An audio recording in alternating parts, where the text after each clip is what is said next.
Did you know that our brain needs 130 grams of carbs per day, or our brains will not function optimally? 130 grams per day.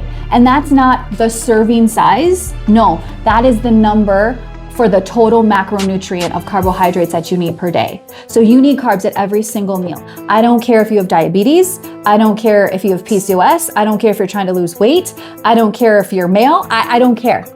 Every human needs carbs. My mission is and the biggest thing that I do is I want to empower people with the correct science-based information so they are inspired and truly understand why they should eat the foods that they should eat to support their individual goals.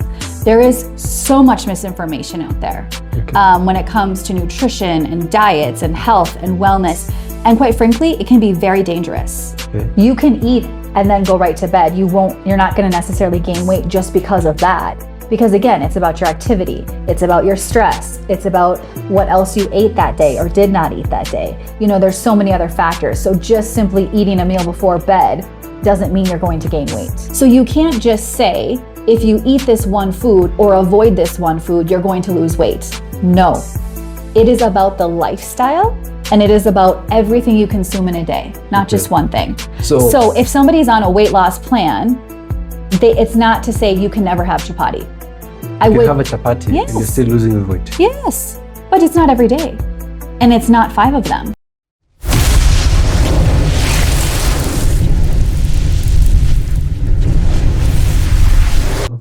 Ashira, for someone who's going to hear your name for the first time, who are you and what do you do? Yes. So my name is Ashley, as you said, and I am a registered dietitian.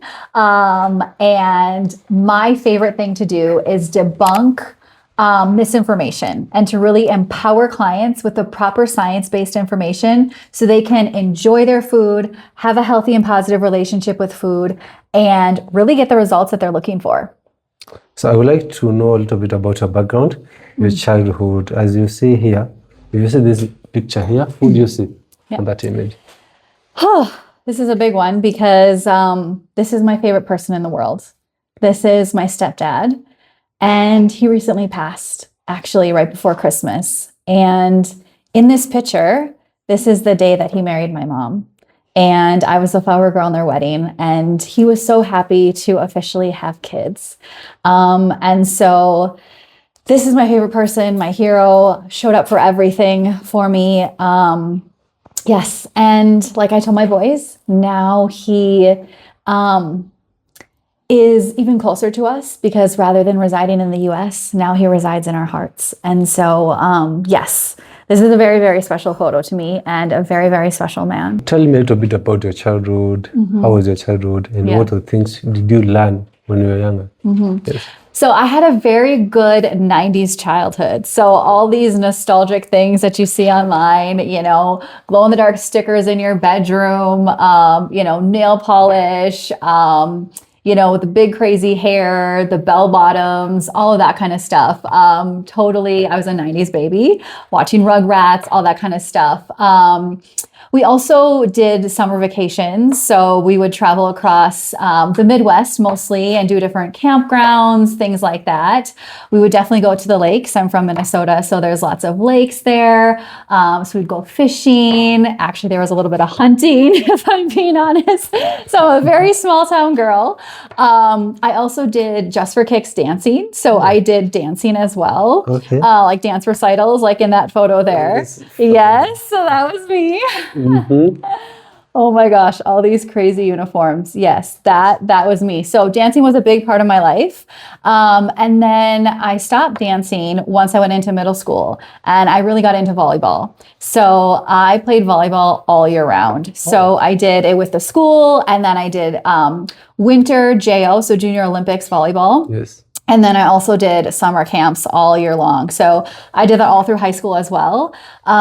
So yeah. That's a little bit about me. I would actually, another big thing too, is that, you know, summers in Minnesota, you always want to be outside and make the most of it. So I'd also garden with my dad. That was a big part of growing up too. And having fresh food was always something that was really exciting to me and important to me. And my dad really made that a big part of our lives. Your Is knowing stepdad now? my stepdad, yeah, I call him my dad. Yeah, showing us where our food came from, and he really knew that. Already in high school, I had this big interest in health and nutrition and wellness, and so he actually made the garden for me, and he called it my garden, even though he did all the work, Wow. and I just collected the harvest. So yes, he was very, very supportive. So I really truly had a really great childhood. Yes. Okay. And you were mentioning your stepfather. What about your mom? Yes. So my mom, she was also very supportive. She was a stay-at-home mom. So my stepdad worked very hard so she could be a stay-at-home mom with us. So she would do all the cooking, all the cleaning, taking care of us. She would entertain us during the day while he was at work. So she would drive us to our friends' houses, do pickups.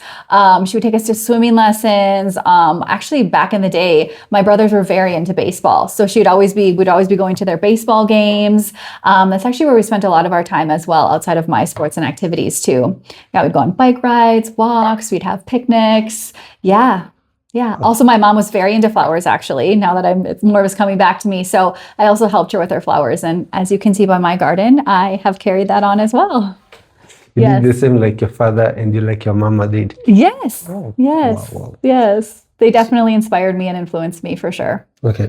How did you end up to nutrition? Yeah. Or how did you find yourself to do nutrition specific? Yes. Very interesting. So I've always been into like science, health, wellness, nutrition, taking care of your body. I was very into that always, and I always knew I wanted to do something in the medical field. But what really inspired me to get into nutrition specifically Yes. is I had really bad acne when I was in middle school and high school. And so, you would take medications, you would do the face creams, things like that, but nothing really worked. And actually, one of the medications that I was on actually caused my thyroid to not function. So then I had to be on a thyroid medication as a side effect of that. And so it was like, there has to be something more here. And then my dad got more into like gardening and things like that. And something just clicked where I'm like, there has to be the power of food. Like if we eat healthy, and I started reading more about that. And so just be more conscious of what I ate, eating lots of fruits and vegetables, homegrown things. And actually my skin really, really improved over time. So of course, there's not just one thing we do. It's a myriad of things, right? And it's a collage of things. But that was one thing I was very conscious about and changed. And I saw lots of improvements, and not only in my skin, but also my energy and how I felt and my mental health and how I was able to perform in sports and athletics. And, so when I realized the power of healthy eating and food, it inspired me even more to know that, okay, yes, something in the medical and health field, but very much linked with food specifically and healthy eating and nutrition. Oh, wow. So, Ashil, I have some pictures here, and I need you to give me a little bit the background of this picture. If this picture see here, Yes. and what exact job have you seen? Yes. So this is when I was a security officer in university. That was my on-campus job. I was a security officer. Can you imagine? Oh, wow. Yes. So I'm in the uniform and everything. Yeah. So, basically what I did was lock up the classrooms and lock up the buildings and give girls escorts during the winter, from one side of the campus to the other. It was a really fun job, but I was a security officer. Yes. Did you enjoy the job? Loved it. And I had a fabulous team. It was fabulous. And this was my friend, actually, one of my best friends from college named Kate. And she always loved when I showed up in my uniform. Yes. Oh, wow. Yes. So if you see on the table here, we have a lot of food. These are common food in Kenya. Yes. I say. And I would like to know what you do specific, or what is your background? Yeah. What do you deal with? Yes. Yes.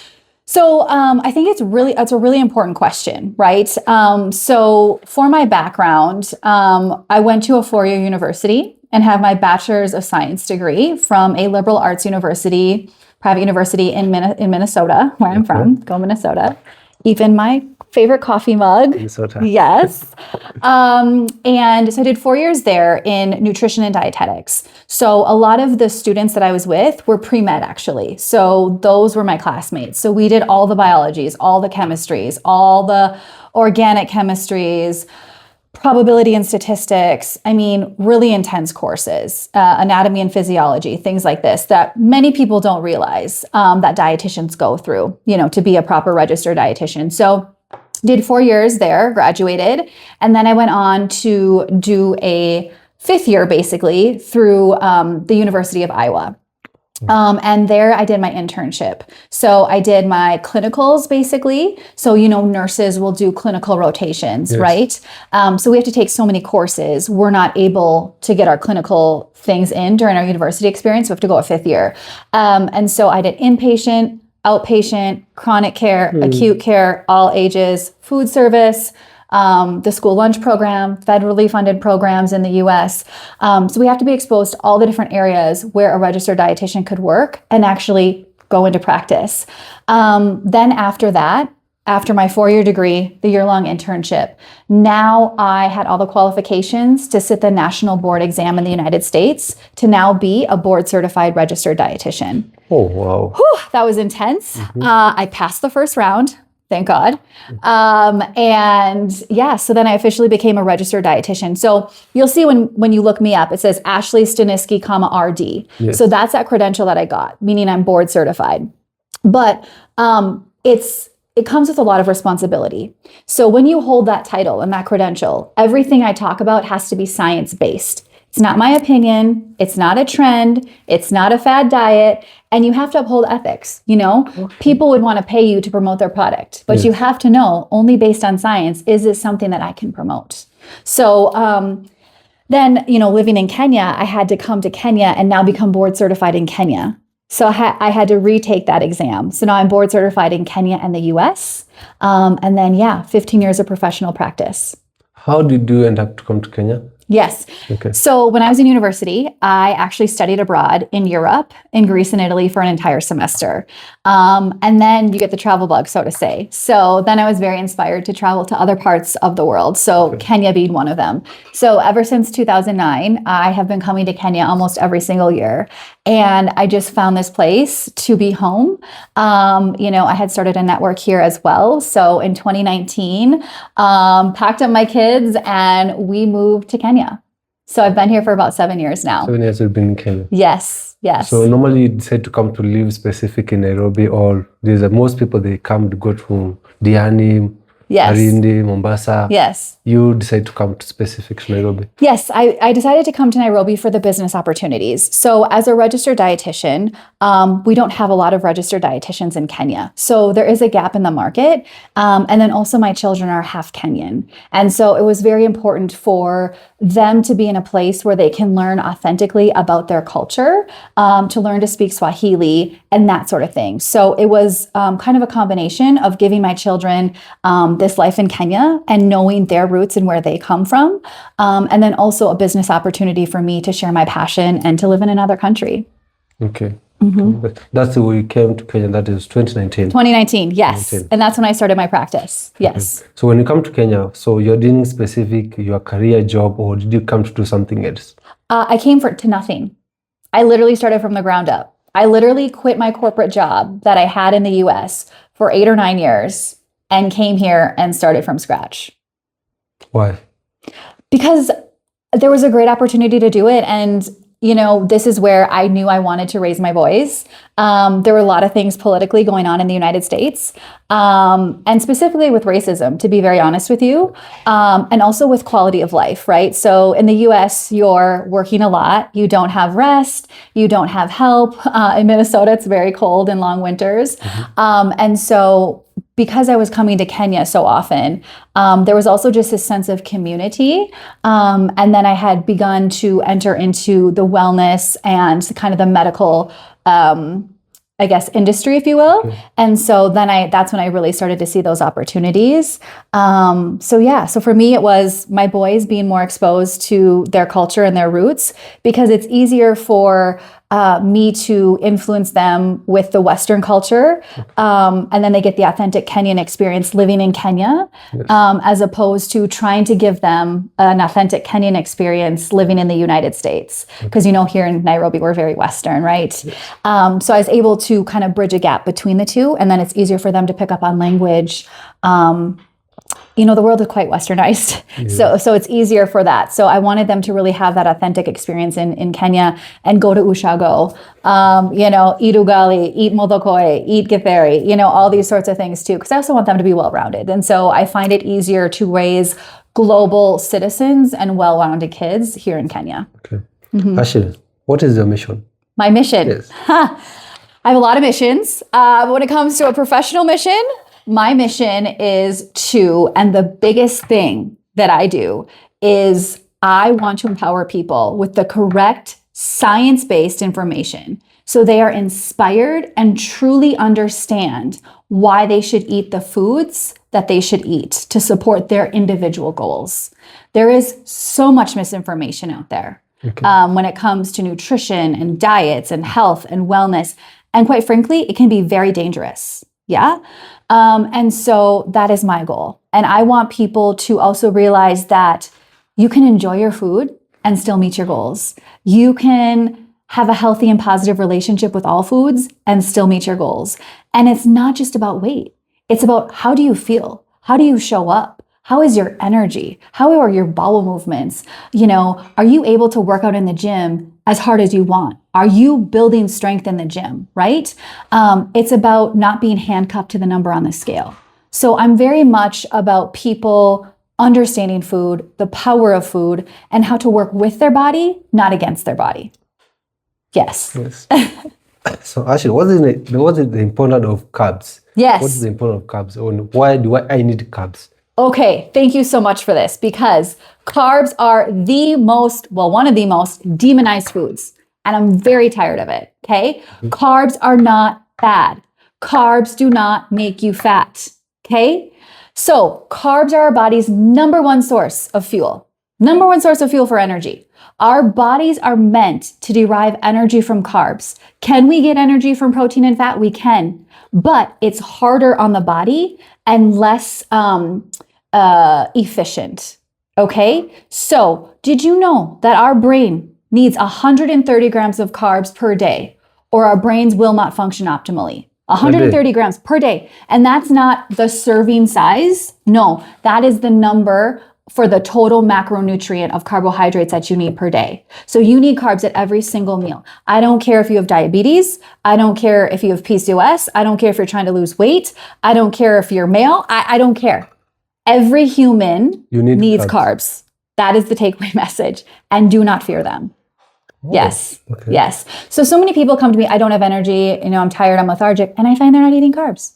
Yeah. But the difference is, what carbs am I eating? Yes. What type of carbs? What type of carbs? What is my portion? And what am I pairing my carbs with? Does that make sense? Yes. Yes. So today here we have, I can say, 15% or 50% of carbs normally in Kenya foods. Yes. And I would like you to walk me through to understand what the difference between all these carbs we have here. Yes. So the most common carbs I can see people they eat is chapati. Yes. And as you Tamu see, sana. Yes. As you see here, we have white chapati and brown chapati. Yes.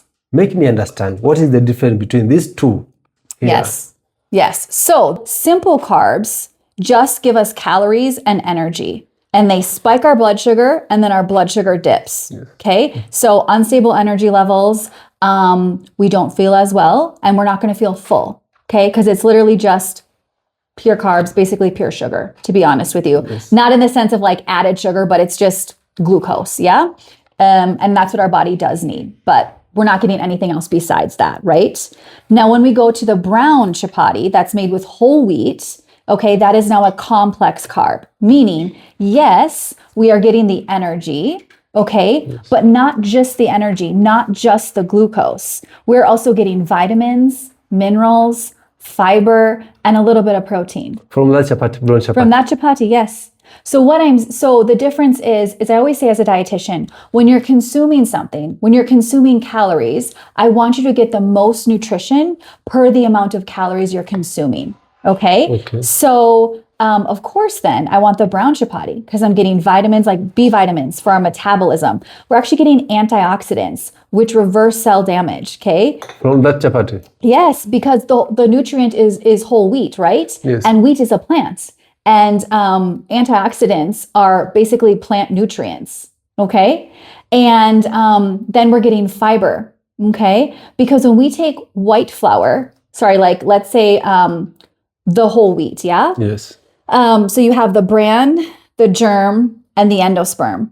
Okay. So when it's refined, they remove the bran and they remove the germ. That's where all of the nutrition is, the fiber, the vitamins, the minerals, and you're left with just the endosperm, which is just the carbohydrates and just the calories. So it's refined, it's been stripped of its nutrients. Whereas with the whole grain, you have the bran, the germ, and the endosperm. So you have the carbohydrates, the energy, but alongside with also nutrition. Yes.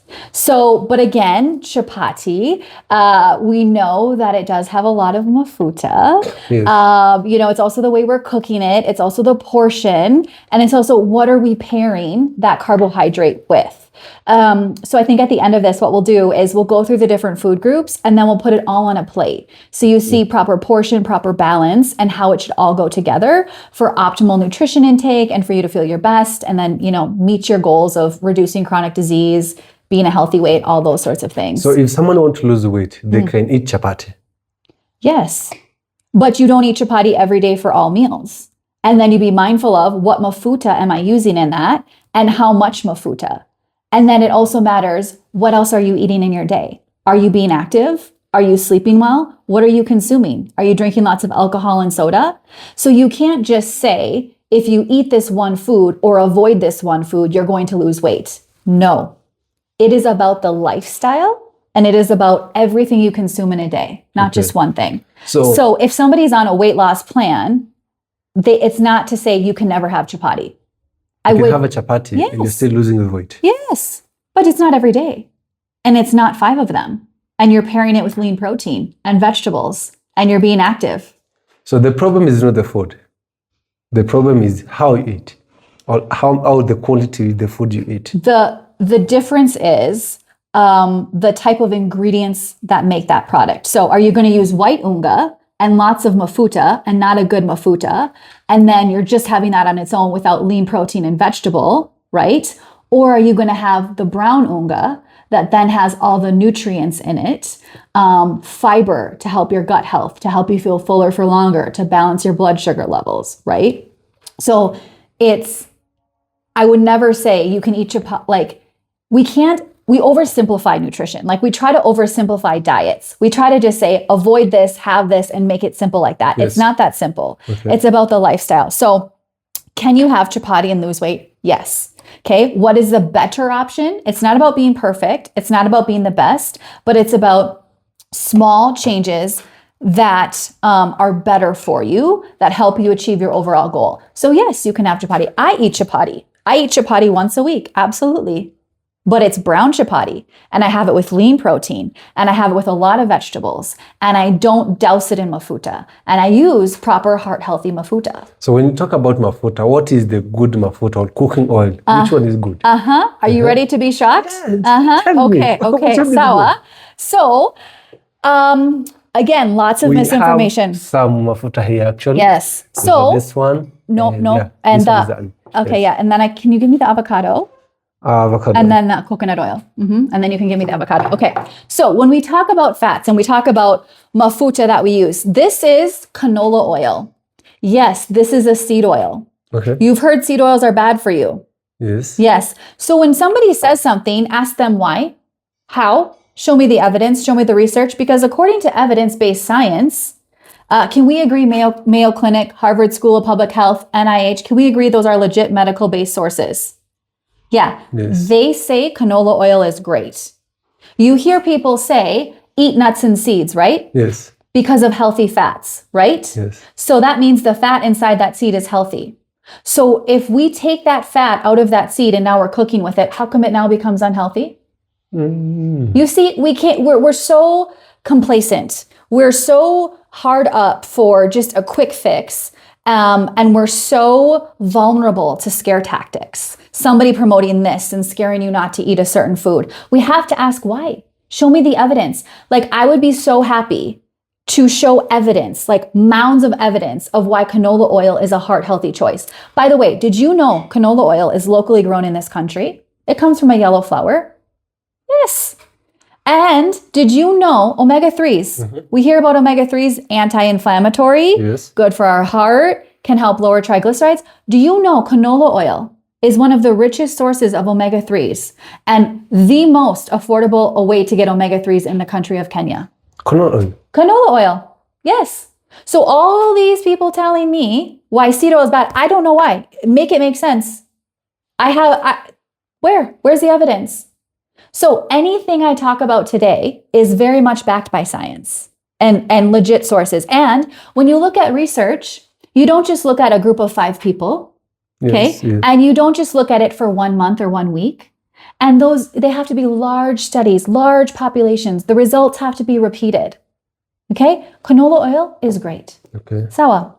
But I think if I was to make an educated guess why they're saying it's not good for us is because of how it's processed. Okay, how is processed? Yes. So there's 2 ways to extract the oil out of the canola seed. Yeah? Yes. There is temperature change it will naturally come out, or there's chemicals. The chemicals are food grade and they are safe. All right. Now, if somebody says, but I prefer no chemicals, awesome. You can get cold pressed canola oil that doesn't use any chemicals in the extraction process. So you choose one. Yes. And you have a choice and you But you said decide. it's very expensive. It's If someone not. who can't afford. Yes. So canola oil has actually become very affordable in the market. And they actually have done a lot to try to make canola oil affordable, specifically in Kenya. So it can compare with some of your local cooking oils. Yes, yes. But then you also have to ask yourself, what are my priorities? Okay. If I'm using a lot of oil in my house, which many Kenyans do, it probably makes sense to go with a healthier oil, right? Because you're consuming a lot of it. So it's all about give or take. What are your priorities? Where are you going to put your money? Maybe you eat less meat, but now you buy canola oil. Maybe you eat more plant-based because that's cheaper, right? So there's always a way, but you just have to think about what are your priorities. Yeah. Yeah. Okay. So you'll see here that this is liquid, right? Yes, this is good. And now this is coconut oil. Yeah. This is coconut oil. You see it's solid, Yes. right? Yes. Okay. So fat that is liquid at room temperature flows through your veins and arteries. That is unsaturated fat. Okay. That is good for you. Yeah. Yeah. Solid at room temperature. S for solid at room temperature. S for sticking to my veins and arteries. S for saturated fat. Triple S. This is what clogs your arteries. Okay? So, saturated fat. So, there's the 2 types that we're going to talk about today. There's the Yes. unsaturated and the saturated. Unsaturated, saturated. Unsaturated, heart healthy. Saturated, not heart healthy. But we can have small amounts. Okay. The amount we can have per day is like 12 to 15 grams of saturated fat per day. You don't Okay. want to exceed that, yeah? In 1 tablespoon of coconut oil, you're getting 13 grams of saturated fat. 1 spoon. One tablespoon, a small thing, tablespoon. yeah. Small one. Yes. So when people are saying, I do canola or coconut oil because it's healthy for me, it will increase your cholesterol levels. And that is what the studies show. Coconut oil. Coconut oil is not good. Take it out of your kitchen, put it in your hair, put it on your skin. This is not a heart healthy oil. Go ask your cardiologist. See what they say about that. Again, look it up on Harvard School of Public Health, Mayo Clinic, NIH, these legit. But trainers, they say they take client is you should stop using normal oil, go with coconut oil. I would say, what are you basing that off of? Where's the evidence?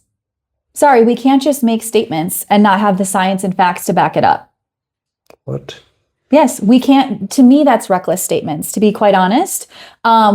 You can't make statements that are not based on science. You can't make statements that are not based and rooted in science and evidence and medical evidence, because that could be causing damage to somebody. For instance, I have many clients that were on the keto diet, very high fat, where coconut oil is a big part of that. Mm-hmm. They're now seeing me for high cholesterol. They never had high cholesterol before. Yes. Okay. Yep. Evidence-based. I'm very happy to share research articles because, again, remember, my passion is to empower people. Don't just listen to what I have to say. Actually learn it, understand it, so you are even more motivated to make these healthy changes. Okay. Yeah. Yes. Avocado is a very heart healthy fat. It's so good. In fact, this specific type of unsaturated fat is the type of fat that's most prevalent in the Mediterranean diet, one of the healthiest diets in the world. Avocado. Okay. So it's very good. But again, just because something's healthy doesn't mean we use excessive amounts. It's healthy in the right portions. So for instance, just because I make my chapo with the healthy mafuta doesn't mean now, pour all the mafuta, it's okay. Hapana, it's still extra calories. And you can overeat healthy things and they become no longer healthy. What? Yes. How? Because you're getting excess calories. Your body doesn't need them. And then you're not getting other things. You have to have the balance. You don't just focus on one food. Okay. You see? Calorie dense. Yeah. Okay. But so that's calories in, calories out. Yes. Okay. Weight management is more intense than that. People like to just say it's simple as that. It's more intense than that. But the point is again, this is calories. You don't just add excessive calories because, it's healthy. Just like this avocado. A serving of avocado is not this whole avocado, Hapana. It's 1/3 of this avocado. That's all your body needs. So just because something is healthy doesn't mean we over consume it. So can I eat a whole avocado? You can. Do I recommend it? No.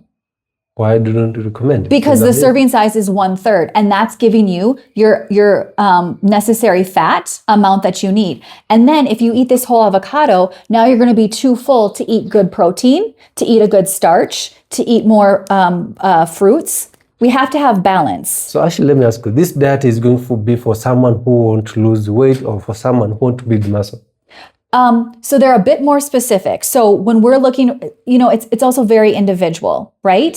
So if somebody wants to lose weight, I have to look at what are they currently eating? How active are they? What is their current weight? What is their muscle mass to their fat mass, right? Things like that. Yes. Male and female are going to be different. What I'm basing this on is an overall healthy diet. And these recommendations that I'm giving do coincide with the same or similar recommendations that I give for people that are trying to lose weight.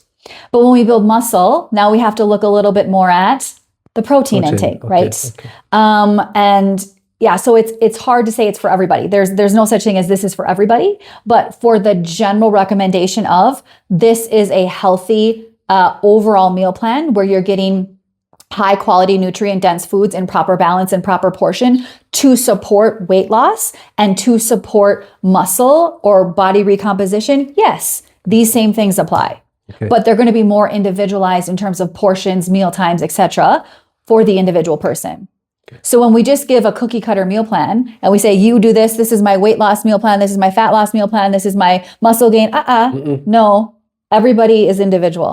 Okay. So tell me about which cooking oil should I use for cooking chapati? The canola oil. That is the one I'm supposed to. Why not coconut? Because of the saturated fat, remember? This is going to clog your arteries and increase your cholesterol levels. This is not healthy. As a dietitian, I cannot endorse coconut oil and say that it is heart healthy. So what can I do if I have on my kitchen? If you have this in your kitchen, take it out, put it in your bathroom, use it for your hair, use it for your skin. Simple. What about avocado? Yes, so avocado, please eat it, but only 1/3 of it, right? Or are you asking about avocado oil? Yes. Avocado oil you can cook with, just like canola oil. You can make chapati with it, but avocado oil is expensive. So you'd rather cook with canola oil, which is more affordable, and you'd rather eat the avocado because it's more affordable, right? Okay. Yeah. Okay. Yeah. So this is going to be for a common mwananchi. For someone the sources is not good. Yes. Yes. Yes. These are what I'd recommend. Okay. Yes. I know sunflower oil is probably going to be a similar price to this, and I know Kenyans love sunflower oil. Sindio? Okay. Yes. So the difference is, this is an omega-3. Yeah. Okay. The canola oil is an omega-3. The sunflower oil is technically a heart healthy fat, but it's an omega-6. Okay. Omega-6s and 3s, we need them, but we get so many omega-6s because there's a lot of foods that have them. And we don't get enough omega-3s because very few foods have them. And typically the foods that have omega-3s are very expensive. So you see this gap here between 6s and 3s. Yes. This is what creates inflammation in our body. Chronic diseases are based on inflammation in the body. and pain and, all these other sort of things. So what can we do to reduce the inflammation in our body? Bring the balance of omega-6s and 3s to be more equal. Okay. I'm not saying 6s are bad. We need them. They are good for us. But the point is we're getting way too many 6s and not enough 3s. So it's all about balance. So again, just because somebody says something is healthy doesn't mean we eat it in excess amounts. We eat it in proper portions and proper balance, and we include variety. Yeah? Yep. We don't just eat the same foods every day, the same vegetables every day. Okay.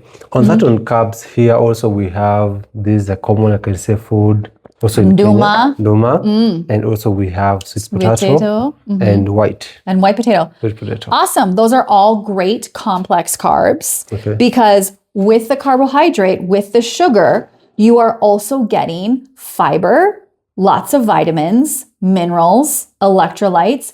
In fact, in the white potato, you are getting a great amount of potassium. Sweet potato. Yes. And this one here now. Yes. And potassium helps to regulate blood pressure. So, if you get a lot of sodium, you can have high blood pressure. Well, potassium kind of fights that. So when you have more potassium, it'll help regulate your blood pressure better. Okay. So there's a lot of really good nutrition in there. So if you have diabetes, if you're trying to watch your blood sugar, if you're trying to lose weight, these are really great. You need carbs. In fact, when you're trying to lose weight and you don't have carbs, your body goes into survival mode. Okay. Yeah. And when you're surviving, you're not thriving. Okay. So we have to really give our body what it needs and the raw materials. Okay. But then I would say, what is the proper portion? The size of your fist. Yes. The size of your fist. This is really for the average person. We're talking average. Yes. I'm not talking bodybuilder. I'm not talking man who's been in the gym, who goes to the gym 3 hours a day. I'm talking average person in general, a fist of starch. A fist of starch at each meal. That's meaning like this only this one. Yes. That's enough. Yes. For the average person. So you see, I'm saying have carbs at every meal, but it's not excessive. Cindy. Yes. Yes. But then what do you pair that with? Right? You need a protein, Yes. you need a vegetable, maybe a fruit, because you get all the food groups for all the nutrition, and then all those nutrients work together. They prevent the blood sugar spike. They keep you fuller for longer. They nourish your body. They, nourish your organs, all that kind of stuff. So, okay, when you say you need like size of this for your meal, how do you cook it? Chips, the whole people they can say, okay. Well, I'm eating white potato. I can do it anyway, right? But that's where I said Cooking or chips. So that's where I said portion matters, what you have it with, and your cooking method. So Kenyans love to fry things. Yes. Yes. Fried food. No. You're adding extra calories where you don't need to. Okay. So we need to bake our potatoes. We can grill our potatoes. We can mash our potatoes. We can boil our potatoes. Yeah. Okay. So we cannot be frying everything. You will get excessive calories because that's a lot of times what people think. Well, it's in the right portion. Why am I not losing weight? Well, then I look and I'm like, oh my gosh, you're having chapati. You're having chips. You're having fried or pan fried sweet potatoes. You're having pan fried duma. Yeah. And then you're pan frying your meat. And then you're pan frying your skooma. Sindio, it's all fried. Yes. Yes, but we're if getting someone say, hey, actually, I have a craving about chips, so I can't stop eating chips. What can I do? No problem. So then I would say to you, how many times a week do you have chips? 3 times or twice? Twice? Yes. Okay, sawa. That's okay. Is there a way we can now get it down to 1 time per week? I can't survive without chips. Okay, great. So fine, have your chips, just have them in proper portion. Make sure you're having lean meat. You're not frying your meat at that meal. You're not frying your skooma at that meal, okay? And we're limiting it to just 2 times per week. Then we're also being mindful about the other fried foods we're having. So you would say, chips are my non-negotiable, Ashley. Then I'll say, fine, but then we need to lower the other fried foods in your diet. Okay? So it's about working with that person and where they're at and what they're comfortable with, because you can never restrict kabisa, because then they'll crave it even more. Yes. Restriction doesn't work. Because we find trainers, they say you're supposed to eat boiled food, specific boiled food. Let's be honest. Who enjoys that? No one. Do you think I eat boiled food? No, I don't know. Hell no. Okay. I would never eat boiled food. It's boring. It's bland. Is that sustainable? No. You have to enjoy your food. If you do not enjoy your food, your results will not be sustainable because one day you'll say, I can't do it anymore. I don't even care. I quit. I give up. Cindy-O, no. And also there's a way to make your food taste good without frying it. Okay. We use herbs, we use spices, different baking techniques, different cooking techniques. You see? Yes. I feel like sometimes we think the only way to give something a good flavor is to just add more mafuta, and then fry it. Right? Yes. Yeah, that's not the answer. So, and what about Ndoma? Perfect, same thing. It's great, fist size. Fist size. Yes. And again, I would say, don't just eat the duma. Don't just eat the sweet potato. Don't just eat the potato. Vary it. Have a different one every day because then you're getting different amounts of different nutrients. You see, you don't want to eat the same thing over and over again. The more variety, the better because they all have different nutrients. So you can have a Ndoma today, tomorrow you can have a sweet potato, tomorrow you can have a... Yes, white potato. The next day you have the chapati. The next day you have rice. The next day you see variety. And then you also don't get bored. But then you're also getting more nutrition. Yes. Okay. So all this, they are good. Very good. They are very They good. are complex carbs, the good carbs, just like the brown chapati. So in the morning, let's say in the morning, what do I supposed to eat on this? What can I eat with this? Yes. So let's talk about a balanced plate. So if we look at this plate, that's a giant sweet potato. Okay. So what I would do is I'd cut that sweet potato in half. Okay. So on my plate, I need a starch, a protein, a fruit, and a veg. That is Okay. your first meal in the morning. Yes. Okay. Now, of course, if the person works out, we'd have to talk about different things, right? But I'm talking in general for breakfast for somebody, yeah? So we'd have all those food groups, Yes. okay? This will balance our blood sugars, get us all of our nutrition, keep us fuller and satisfied for longer, you know? And by the way, cravings are your body telling you you're not getting enough of something. Yes. So that is your body talking to you. And So many you- times people will have cravings for chips, cakes, cookies because they're avoiding the carbs. Yeah. So you're not getting enough carbs on your body. That's why your body is craving Yes. something. Yes. But if you are full, it is very difficult for your body to... To have cravings. Yes. Okay. Yes. So back to the breakfast plate. So what we would do is I would put 2 to 3 eggs on the plate for my protein. You can do that. And then I would do only a fist of the sweet potato. So half the sweet potato. So maybe you can put the white potato The white potato. just for the portion. Okay. Yep. And then I would add an orange. Orange. This is the morning breakfast. Yep. now. And I would also add some greens. Here. Yes. There you go. Balanced. So this is your breakfast Yes. food. Yes. So you have here protein, then carbs, then Fruit. fruits, vegetable. Yes. That's it for the morning. Yes. Because now you're getting electrolytes, fiber, vitamins, minerals, carbs for your energy, and then you're also getting your protein and you're also getting healthy fats within those eggs. So if you do eat a whole egg, because people they say you're supposed to remove the yolk. Can I eat the whole egg? Yeah. So I would ask people, what's that based off of? Because I hear that all the time as well. But again, I just like us to get into this mindset of when somebody tells us something, we should say why. But where does it say that? But where did you get that information? Carbs, fat, or cholesterol? Try to avoid Cholesterol is the cholesterol. reason. That's what people say. Yes. So the yolk is very high in cholesterol. That's a fact. Okay. But cholesterol in food does not increase the cholesterol in our blood. Makes no sense, right? Yes. Cholesterol in food does not increase the cholesterol in our blood. So what does? Saturated fat, fatty meat, fats that are solid at room temperature. Okay. Yep. So those are the things that increase our cholesterol. The yolk will not increase your cholesterol because it's low in saturated fat. So what is going to increase your cholesterol is cooking oil? Well, it's fat that's solid at room temperature. So it's going to be things like butter, margarine, fatty cheese, fatty milk, because those have more saturated fat. And then it's going to be the fats that are solid at room temperature. Yeah. And then fatty meat, like I said, yes. Yeah, like the white part of the meat. That's White the fat. part. Yep. The white part? Yes, that's saturated fat. That increases your cholesterol. Okay, we're going to Yes. start with that. So we on carbs. Let's talk about this rice. Yes. Most trainers, they say you're supposed to eat rice. Rice is very important because it is a very good carbs. And why should I eat rice? Yes. So I would say the same thing with that goes with like the brown chapati and the white chapati. I would prefer that you go with brown rice as opposed to white rice. We're talking about the general population, Yes. right? We're not talking about people training alone. Yes. And we're talking about per the amount of calories, are we getting what type of nutrients? So that's just carbs. Yes. Yes, there's no nutrition there It is just carbs. or very little. Okay. So when you have brown, There's no sugar in this rice? there's no sugar. There's no sugar. Okay, so when you say sugar, it makes me think of like added sugar, right? Yes. So every carbohydrate is going to break down into glucose, which is sugar, because that is the way our body utilizes it, and that is the way that our brain utilizes it. Yeah, it has to be broken down. But this is the naturally occurring carbohydrate. There's not added sugars in here. So this is good. But now I would say if you have plain white rice, your blood sugar is going to spike. You're just getting the calories, right?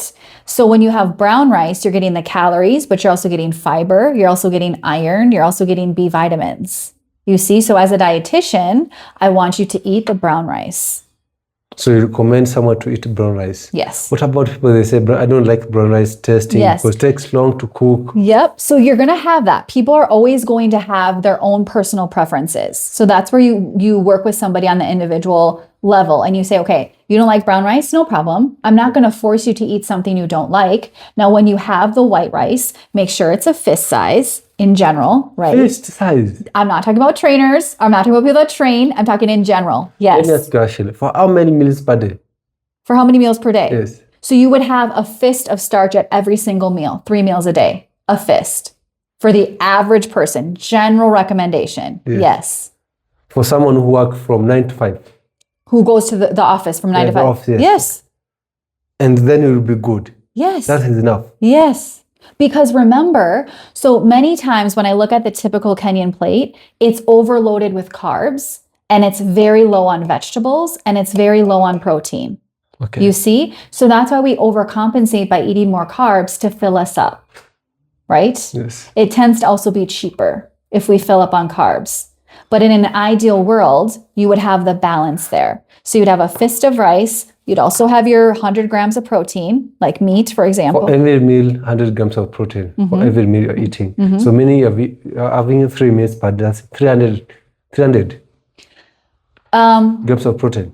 Not grams in the sense of the macronutrient. I'm saying the serving size. Okay, So for the serving size. macronutrient, the goal is going to be like, again, this is very individual for protein goals, but like, let's say at general 80 grams of 80 grams protein of per day Per day. for the average person. For a whole day. Yes. For every meal. So meal, okay. Every meal, Okay.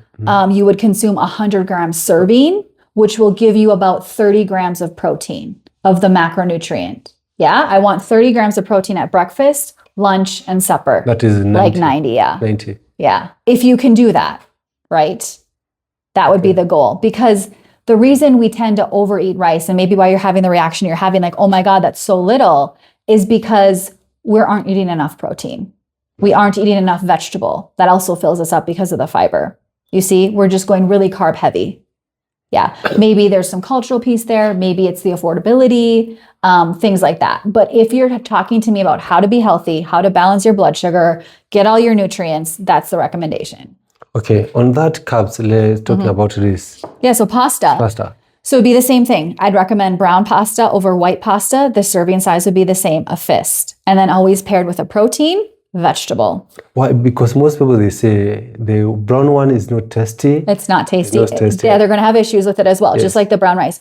So a lot of it is because of what we're used to, right? Yes. So we grew up our whole life eating white rice. So of course, brown rice is going to be different. So it does take time to adjust to that new flavor profile, right? So it's also about trying new things. But again, you are going to have things where you're like, no, I just, that one I can't do, right? And that's okay.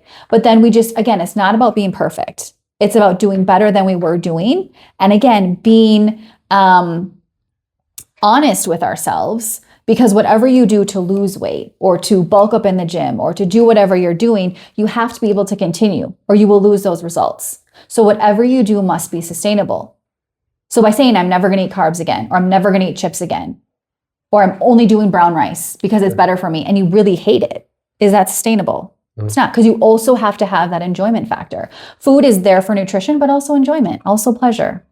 So meaning if I say I don't want to eat brown rice, I can just eat white rice. But keep the portions the same, right? The fist. Yeah, we don't overdo it. And we always pair it with the protein and the veg. So it's okay. But then I would challenge you, is there another way we can get whole grains? Would you then say you would do the brown chapati for me? Would you then say you would do the sweet potato for me or the duma for me other days?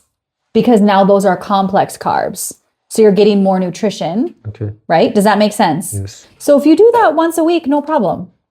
Okay. Nishida. Okay. Or a couple times, or every time you eat rice, it's going to be white, no problem. But then try to get whole grains the other times that you can, right? So if right now you're eating everything white pasta, white unga, white ugali, white everything, Yes. fine. Then let's say, you know what? I'm really going to push to have 50% of my carbs be whole grain or be brown or be complex, like the potatoes, the duma. Yeah? Okay. Does that make sense? So it's about small progressive changes. So what about when you're talking about carbs here? Also, we have Unga ugali. ugali. Yes. Yes. This is Big the staple. common basics food in Kenya. Most Yes. people they eat, Yes. and you find people they say you don't need to eat ugali. It's not good. Yeah. Who says that? Why? It is not good for you to eat ugali. What is your take for So that? my first take is this is a cultural food to the people of Kenya. Yes. So how can you tell somebody that a staple food in their culture and in their country is bad and that they can't eat it?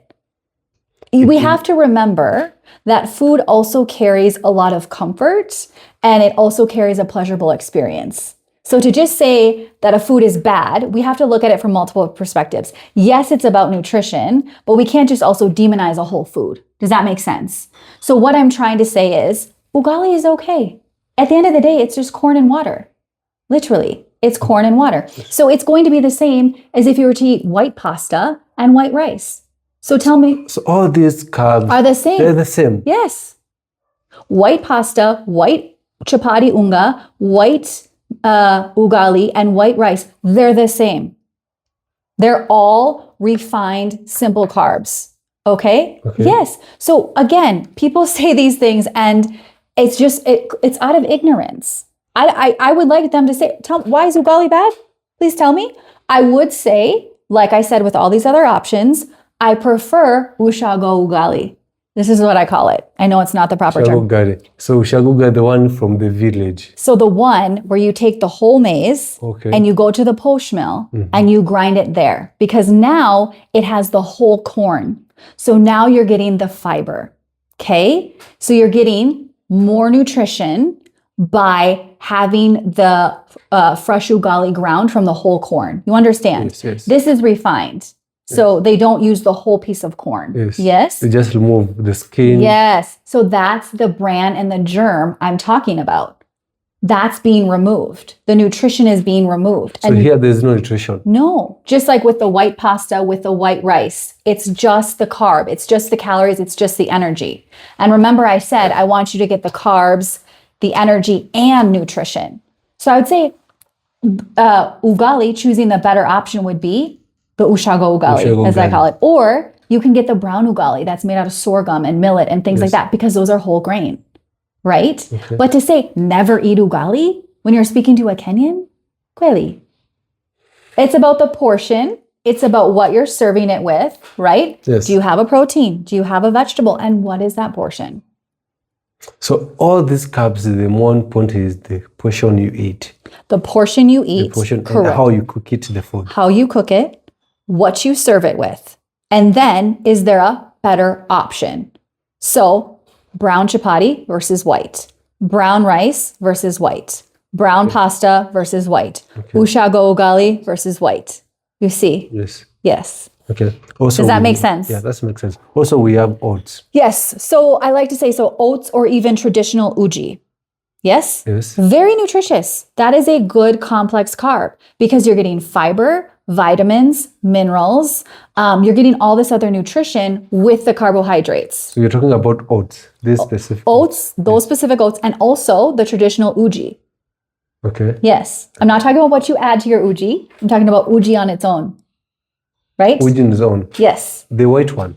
No. I mean like the traditional whole grain uji, like the sorghum and millet, right? That's what it's made from. Yeah. So I'm saying because people add a lot of sugar to it, they add butter to it, they add things like that. So I'm talking if you were just to have plain oats or plain uji, are they good carbs? They're very good carbs. They're very nutritious. Okay. It's what we add to them that then maybe makes them not a good choice, right? So we don't need to be adding lots of sugar and butter to our uji. Does that make sense? The same with oatmeal. We also don't want to add a lot of butter and sugar. Can we add a little bit? We can. Yes. Yes, everything in moderation. But those are very good complex carbs that we should be having. Oh, wow. Yes. Because it is very difficult because nowadays everyone they explain things the way they want or the way because you find someone for nutrition say you're supposed to stop eating this, supposed to eat this, Yes. stop eating this, supposed to eat this. So I really struggle with that because I hear you. It's the truth. That's what we see. But this is where I say, so what are their credentials that allow them to speak like that? And then also, what is that based on? Why are they saying that? Where is the evidence? Where is the studies, right? So for instance, I'm a dietitian, right? Yes. I'm going to stay in my line and I'm only going to talk about food. Do I know exercise is important? Absolutely. Do I recommend that my clients exercise and that they do strength training? Yes. But am I giving them a strength training plan? And am I showing them how to lift weights? No. I have not been properly trained. They'll get hurt. You see? So what we really need to do is we need to stay in our professional lane and then work together for that client.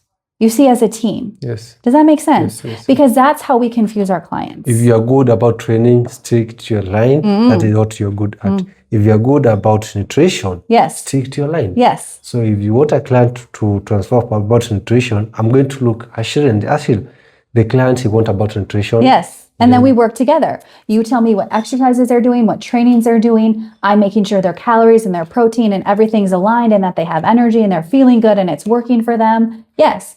Just like you don't go to a doctor who doesn't have the proper credentials, right? Yeah. So why do we go to people that talk about nutrition that don't have proper credentials or education? Or they just read something?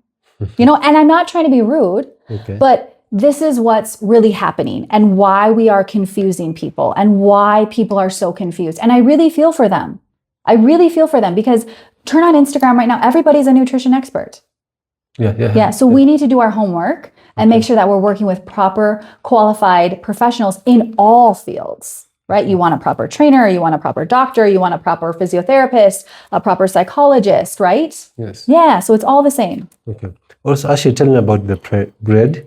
Bread is a common thing also people they eat in the morning. Yes. Every morning. Yes. So again, the same thing. Bread is not bad. Bread can be part of a healthy diet. It just is it white or is it brown? Yeah. Is it whole grain or so like the white bread that we have there? Yes. It's just calories. It's just energy. Okay. Yeah. Where if we have the brown bread and true whole grain bread, we're now getting the calories, the energy, the fiber, the B vitamins, all of those other good things.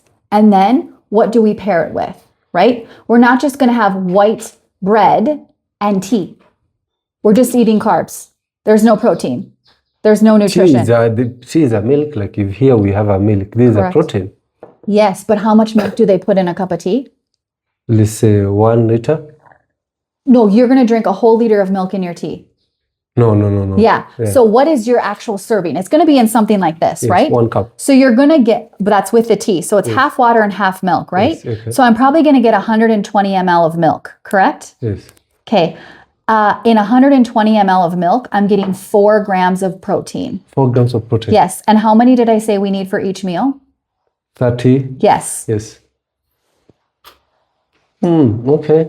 So meaning in the morning you need to add more protein in your food, not just on your bread and tea. It's not balanced. Okay, it's not balanced. So what about sugar? Here we have sugar and also we have honey. Most people, they say stop using sugar. You should go with honey.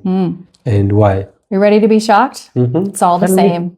Your Come body, on, actually, it's not the same. Your body does not tell the difference. Just like salt is salt. sea salt, regular salt, blah, blah, blah. They're all the same. It's all sodium chloride. Okay. Sugar is sugar. Tell me, in that sugar comes from the cane, right? Sugar cane? Yes. Sugar cane. It's sugar. It's pure sugar. There's no nutrition. No nutrition.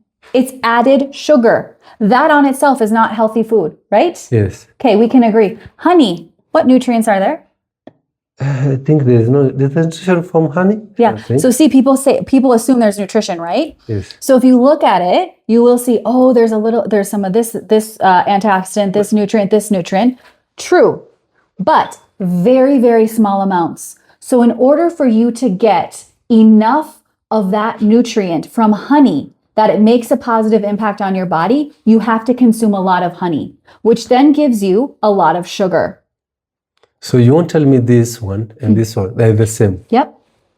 It's just where they're derived from. So honey comes from the bee. Yes. That sugar right there comes from the sugar cane. Yes. You know, like the white sugar you get in the US? Yes. It comes from a sugar beet. Yes, it also comes from the ground.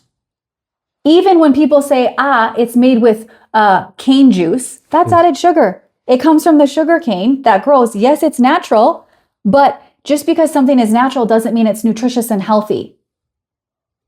Kweli, you're not getting you're getting a lot of sugar and no nutrition. That's the point. Okay. And that's added sugar. So it's not that I'm saying you can't have any sugar, but what I'm saying is recognize there's a limit. So people will say, but I prefer honey. It's less processed. Totally. It is less processed, but please know the sugar is going to be the same. Okay. Agave nectar, that's even higher in sugar content than regular sugar. I think honey is too. We'll double check, but I'm pretty sure honey is more concentrated in sugar than that sugar cane powdered sugar. Yes. Actually, in fact, I have a chart. I'm going to share it with you. And it shows the comparison of all the sweeteners and how dense they are in sugar for the same serving. Coconut sugar, all of them. Okay, so it doesn't necessarily matter because people get it confused with nutrition versus they think just because something is natural that it's healthy and has a lot of nutrition. It's not true. But do I like honey more than I like regular sugar? Personally, I do. I also like maple syrup. It comes from where I'm from, right? So that's how I grew up. But it doesn't mean I'm going to have it in excessive amounts. So for instance, what many people say is they say, Ashley, I'm like, okay, do you take sugar in your tea? No. Because they don't count honey as sugar. Then I find out, oh my God, they're putting 4 tablespoons of honey in their tea. And I'm like, yes, no wonder your blood sugars. So you're using sugar, but you're saying I'm not using sugar. Yes. I'm using honey. Yes. That's what I get told because people don't think honey is sugar. Honey is sugar. I'm going to share that chart. And I think you need to share this chart with the people who are listening. Because again, does honey have nutrition? Very, very little. And in order for those amounts of that nutrient to be in amounts that would positively influence your body, you have to consume a lot of honey. And now you're getting a lot of sugar. Why would you not just eat whole, like fruits, vegetables, whole grains? You're going to get those nutrients in way larger amounts without the added sugar. So again, for someone who wants to lose weight, they're supposed to take sugar or no? I never say no to anything, but I say everything in moderation. So in small amounts. Okay. So for sugar, you should have no more than 4 to 6 teaspoons per day. 4 to 6 teaspoons per day. Okay. So that means not only just the sugar you're putting in your tea, it's also the added sugar in your juice, the added honey you're putting in your dawa, the sugar in your cake, the sugar in your yogurt. Okay. So we have to be mindful of all of those things. Yes. So does it make sense that maybe why what we thought was healthy actually isn't what we thought it was? And maybe that's why we're not getting the results we thought. Yes. So based on sugar, now I want to talk about fruit, right? Because fruit has sugar. It has sugar, okay? But people say, oh my God, I don't eat fruit because it's high sugar, but they'll have honey. Like, make it make sense, okay? So honey and fruit, they're the same? No. They're not the same? No. But you're saying that's added sugar. So what I'm saying is the sugar in the pineapple. Sugar is in pineapple, yes. But it is naturally occurring in the fruit, yes? And the fruit is giving us not just the sugar, it's also giving us fiber, electrolytes, vitamins, and minerals. Okay? Okay. In very high amounts. Okay. Okay? So this is a nutrient dense food. We are not going to get the same blood sugar spike when we eat fruit because of the fiber in it compared to the honey. Honey has no fiber, so you will get a straight blood sugar increase and then a quick dip. With fruit, you won't because of the fiber. Fiber stops your blood sugar from spiking and then dipping. And then again, we don't eat fruit alone. We always have it with a protein, whether it's mala, whether it's yogurt, whether it's a few peanuts. When we have protein and healthy fat, that also further prevents that blood sugar spike. Okay? Okay. So when we say, okay, I want something sweet, great. Then I always say, good, listen to your body, but now make a healthier choice. Don't just have tea and put a lot of honey or sugar in it. Have fruit. Have your plain tea, whatever, but have fruit with a protein because it's sweet. It does have sugar. It's naturally occurring. And then you're also getting all those nutrients we talked about. Remember, whenever you consume something, I want you to also get a lot of nutrition. Make sense? Yes, yes. Okay. Well, what about banana? Same thing. Same thing. Yes. So people say, banana causes belly fat. Excuse me. One food cannot cause fat in one area. No. How can you say, banana, you're going to just make my belly fat? No. Yes. Banana, you're going to make my arm fat. That's like impossible. It's all about calories. It's about exercise. It's about what muscles you're working on and toning up and leaning out. You see? Or if you want to lose belly fat, eat avocados. Excuse me. How does that work? So what about someone who wants to lose belly fat? What exactly are you supposed to eat? Yes, there's not something to like, if you eat this, you're going to lose body fat or you're going to lose belly fat. That's not a thing. It's literally about making sure your calories are not in excess, you're exercising, and now you are doing muscle toning of your abdomen area. So the focus of the body part actually takes place in the gym with a specific exercise that you're doing, right? Yes. But then you're not over consuming on the calories and you're being mindful of whole foods. You're being mindful of the right portions of carbs, eating enough protein to build those muscles. So then again, you reduce your body fat and you increase your lean muscle, right? Yes. So it is impossible. There's no evidence saying eating this one food will reduce body fat. Avoiding this will, reduce body fat, or bananas will make your belly get fat. That's like not logical or science-based, none of it. Okay. So let's talk about protein. We have a lot of protein here. Yeah. We have milk is protein. Milk is protein. And you're going to tell me that. Also, I would like us to talk about those cereals. Yes. Because people, they say there are people who don't eat protein or who don't eat meat. Yes. So vegetarian. Vegetarian. Yes. They stuck on. Let's talk about this one. This cereals here. Yeah. So here you'll see that there's all sorts of different proteins, right? So Yes. there's meats, there's nut butter, there's eggs. Yes. And then there's the vegetarian sources, there's sausage. Yes. So these are all sources of protein. True. But they're going to vary in the amount of protein that they have. Okay. So remember we said we want 30 grams of protein at each meal. Yes. Like 20 to 30 on average, right? Okay. So in a fist of cooked beans, for example, you're getting about 10 grams of protein. On a fist. Yes. So that's not enough. So we'd have to have 3 fists of beans. So that's how you can reach 30 grams of protein. But then you're also getting a lot of carbs. And then you probably have rice on the side. Okay. So it's not to say that you have to eat meat, but I just need people to realize that plant-based proteins are less protein dense. That's factual. Okay. So what do I always tell people? I say, if you are vegetarian or even vegan, you need 2 to 3 different sources of protein on your plate. Okay. So for example, you would have a fist of the beans. Yes, there's black beans. Any kind of beans that you want, kamande, dengus, whatever it is. Then you would also do like Greek yogurt, because Greek yogurt is very high in protein. You would do a whole cup of that, or 240 ml. So for every meal you're eating, so you can have 3 cups of Greek yogurt. 3 cups. Yeah, per day. So that's what you can reach. Or what do you mean? Yes. So I mean, whenever you're having a meal that's plant-based, you have to have 2 or 3 different proteins on that plate. So I know you're getting your 30 grams of protein because we know one fist of beans isn't doing it. One fist of beans is 10 grams. Okay. Now do a fist of Greek yogurt. That's going to give you another 10 grams. Okay. You see? Yes. Then maybe we can put a few nuts on top of your Greek yogurt to now even get more protein. Or we can do brown rice to get a little bit more protein. It's not, brown rice isn't a good source of protein, but it'll give you a little bit. So when people are vegetarian, they really need to focus on the whole grains for the little bit of extra protein that it's going to give them. Does that make sense? Okay, yes. Yes. Because again, yes, the protein is there, but it's not to the level that we need it. So we need 2 to 3 different sources of protein at that plant-based protein meal.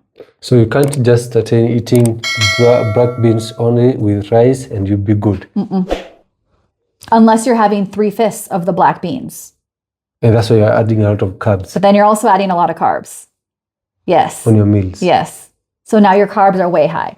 So plant-based diets are typically higher in carbs because the main sources of protein, beans, lentils, are starchy. They do have carbs. They're good carbs. But again, just because something is good doesn't mean we eat excessive amounts of them. Yes. So the difference between these black beans and also we have these Yellow beans. and also we have Like this one, kamande or lentils. kamande. We also have Yes. dengus and things like that. So Yes. in general, they're going to have about the same or very similar amounts of protein. They're going to have, magnesium. They're going to have potassium, lots of good potassium, actually. They'll have fiber.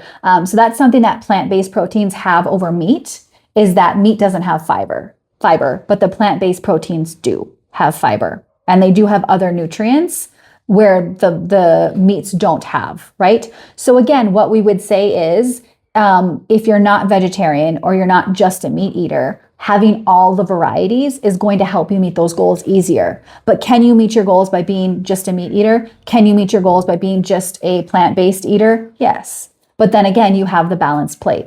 Okay. So between these 3, all of them, they have the same protein In general. in general. Yes. So this can have, if you're having a feast, that's It's about 10 gram, Yep. 10 gram, 10 Yep. gram. Yep. So it's not like one's going to be way higher in protein. No, they're all going to be around that same mark.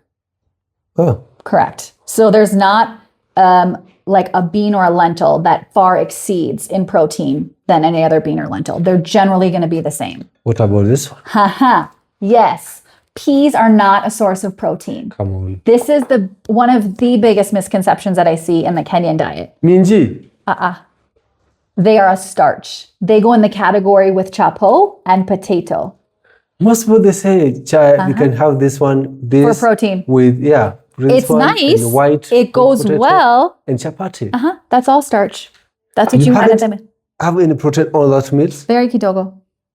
Like, I'll give you, for a full cup of protein, I'll give you 3 grams. Or for a full cup of peas, I'll give you 3 to 4 grams of 3 protein. grams. 3 to 4 grams. Look it up. Kweli. Peas are not a source of protein. I don't know where we get that from, but it's not. This is not protein. No, it's a starch. This is a starch. It goes where potatoes go and where chapo goes and where rice goes. Yes. So this is like something you're having like carbs. Yes.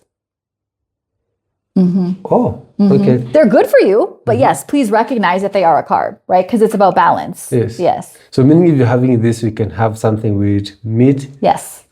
on top of that. Yes. So that's why you can reach your protein. out of Exactly. the And then don't forget our boga. We always need boga. vegetable. Yes. You need vegetables Yes. on your food. Here we have fresh milk and maziwa mara. Yeah. Maziwa lala. What is the difference between these two? So the maziwa lala is fermented. So it's going to have probiotics or good bacteria. So it's very good for gut health. Okay. So it's going to bring more good bacteria into your gut. Yeah. So, Okay. so that's good. So like yogurt, same thing. And that's going to have about 5 grams of protein per 240 ml, 240 ml. like a cup. Like A a full cup. cup is going to give you 5 grams of protein. Grams of protein. Yes. So see, it's not a lot. So we think, this is a protein food, but we have to ask ourselves further. Yes, it has protein, but how much? And is it meeting my goals alone? Most of the time, not. So if someone could say, I can just have this one in the morning and say, let's say like a bread or chapati, I'm good. You're not meeting your protein goals. It's some protein, so it's better than nothing, but you're not meeting that 20 to 30 gram amount that's needed. Okay. Actually, let me ask you, what is the importance of protein in your body? Protein, yes. So protein is good for DNA synthesis, so the building of new cells. It's good for your hair. It's good for your nails. It's good for your skin. It is good for hormones, enzymes. It is good for lean muscle mass. So if you're working out in the gym and you're trying to build muscle and lose fat, but you're not eating enough protein, you will not build muscle. It's impossible. It's like if you go to a construction site and you know, you have this piece of land and you say, I'm building a house, but you don't have the lumber or you don't have the cement. How are you building the house? No, you can't. It's the same thing. Yes. Yes. So meaning your body needs protein. Your body needs protein at every single meal, every single day, just like your body needs carbs at every single meal, every day Survive. to survive, just like your body needs vegetables and fruit and all these things every single day to not only survive, but to thrive.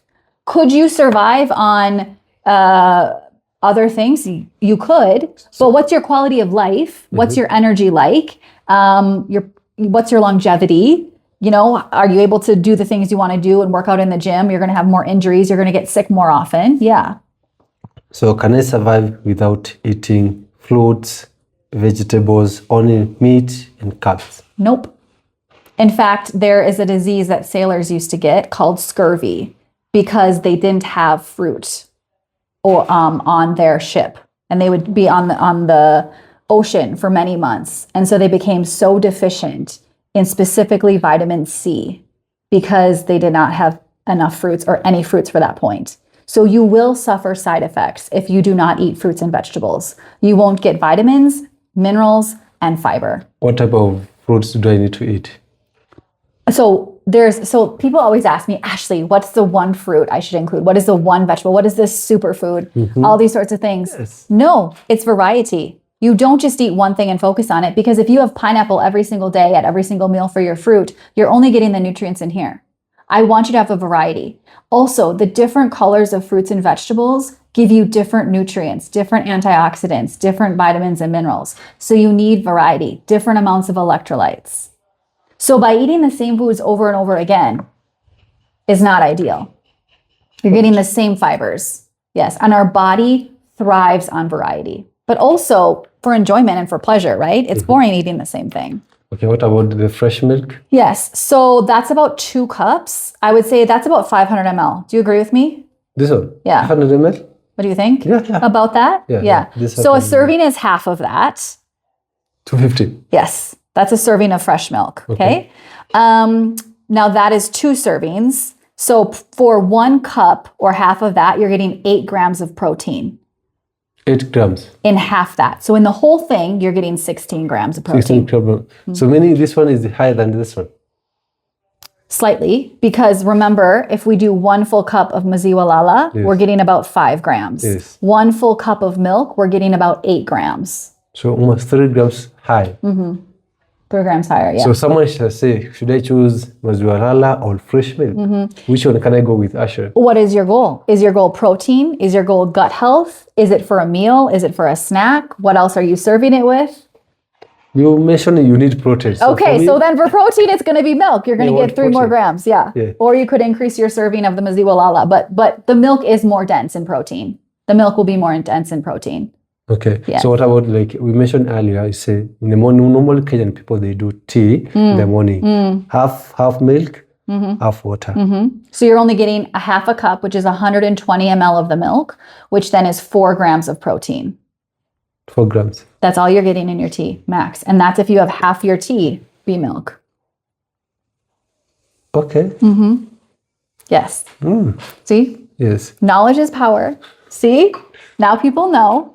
I wanted to comment. So, you know, in the Kenyan market right now, we're having a lot of plant-based milks. Yes. Correct? Yes. None of them have protein. None of them. 0 except soy milk. Just to let you know. None of them. None of them except soy milk. Go check. The milk, I just go to supermarket, then I buy from supermarket. Almond milk. I'm talking almond milk. I'm talking coconut milk, oat milk. Those milks don't have protein. Clearly. Do you know almond milk is made with like 3 almonds and all water? So tell me, where's the protein coming from? There's no protein. It's just water. Yes. and 3 almonds.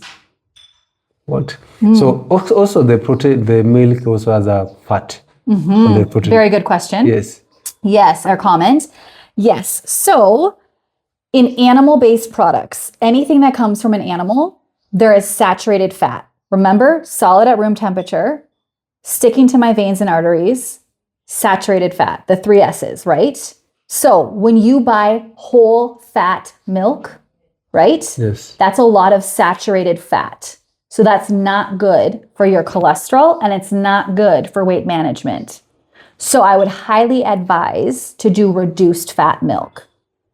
Kids 2 and under need full fat. And even kids that are, struggling with weight or super active, they should have full fat. But adults, no, unless there's something else going on. But in general, Kids, yes. full fat. It depends because now we have a childhood obesity epidemic in Kenya, right? So for those kids, I wouldn't give full fat milk, but I'm saying for kids 2 and under, they always need full fat milk for the fat for their brain. But then it depends on that child's weight and their growth and their activity level. That determines which sort of milk they should be on. Does that make sense? Okay, yes. Yeah. Okay. And by the way, the flavored milks that we get in the shops that our kids love them, full of added sugar. Yes. Yes. What? Like dairy fresh flavored Yes, milk, the yes. bubble gum, the chocolate, the vanilla. Yes, you're getting your child to only like sweet things. It's just sugar. There's milk, but there's added sugar. So it's not just pure milk. No. How do you think they get the flavor? Sugar. So they're getting from the sugar. Yes. So what is the best milk to give the Plain child? white cow's milk. Why are we doing all these sweet things and processed things?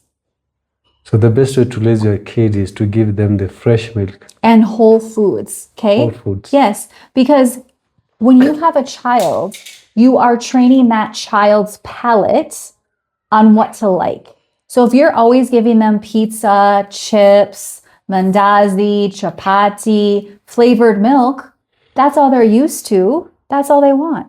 But if you start your kids young by eating whole foods, unprocessed, that's what they want. And they're going to be healthier children. Yes. Okay. Now let's talk about these eggs. Yes.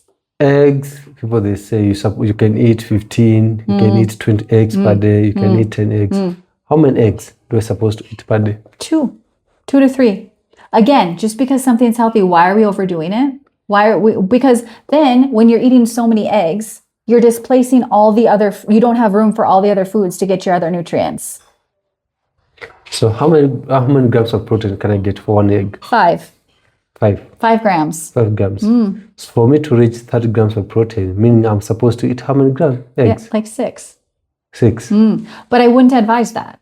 So I would say, because that's like, it's a lot of eggs, right? And it's just this whole idea of we don't want to just focus on one food. So something that you can do is I would have like 2 to 3 eggs and you can add cottage cheese to that. I know that's something that's not common to most Kenyans, but that's a way that we can get the protein up by adding a different food. Or what you can do is have 2 or 3 eggs. You can have peanut butter on your bread, or you can have some Greek yogurt on the side with some nuts, something like that. So I wouldn't advise more than like 2 to 4 eggs. So the question is, there's a cooked egg, there's a boiled eggs, fried, scrambled eggs. Which one can I choose?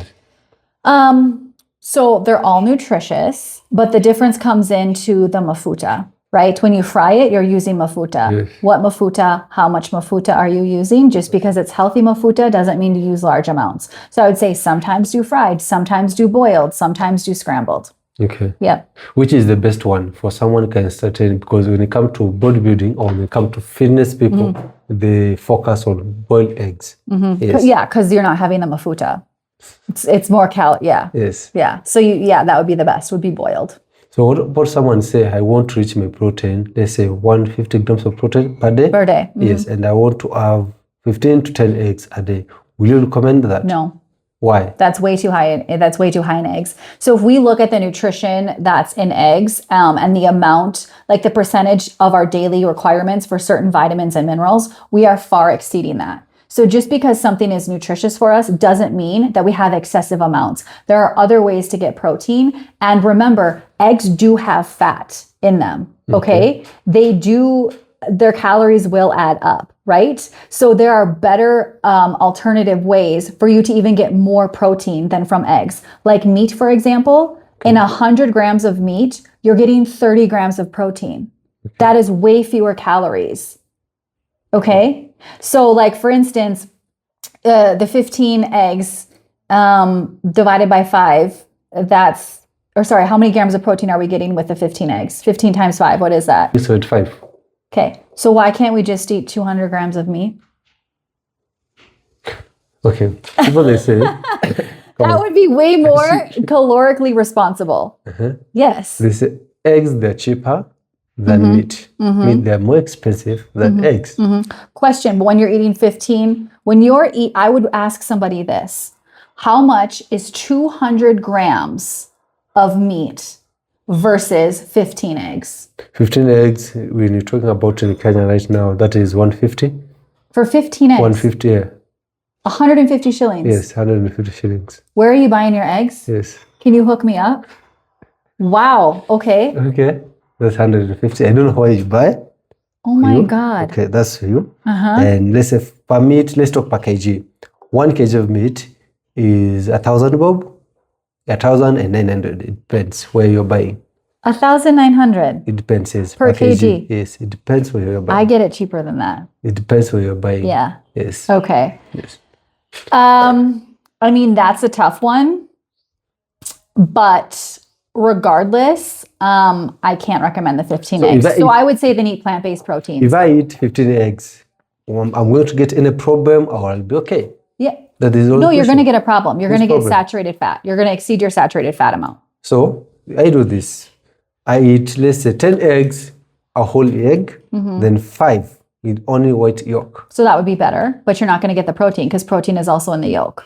So you're not going to get all the grams of protein you're talking about. Actually, you're going to get protein. Huh? You're going to get protein if you're eating only white yolk. Yes, but what I'm saying is all the protein in the egg is not just in the white. There's also protein in the yolk. So part of the 5 grams of protein that you're counting for an egg is also found in the yolk. For the whole yolk? Yes. For the whole egg, you're getting 5 grams. Okay. So now you'd have to look at how much are you getting for the egg whites alone, because it would be inaccurate to say that. So I'm curious, can we pull up a phone right now and see I want to look up just like what is the nutrition. I want to do this. Can I do this? Okay. You said how many eggs? 15 eggs. Yeah, 15 eggs. What? It's not a lot. It's very little. It's so bad. It's not a lot. Quelly, it's very, very so little. bad. 15 eggs. Way?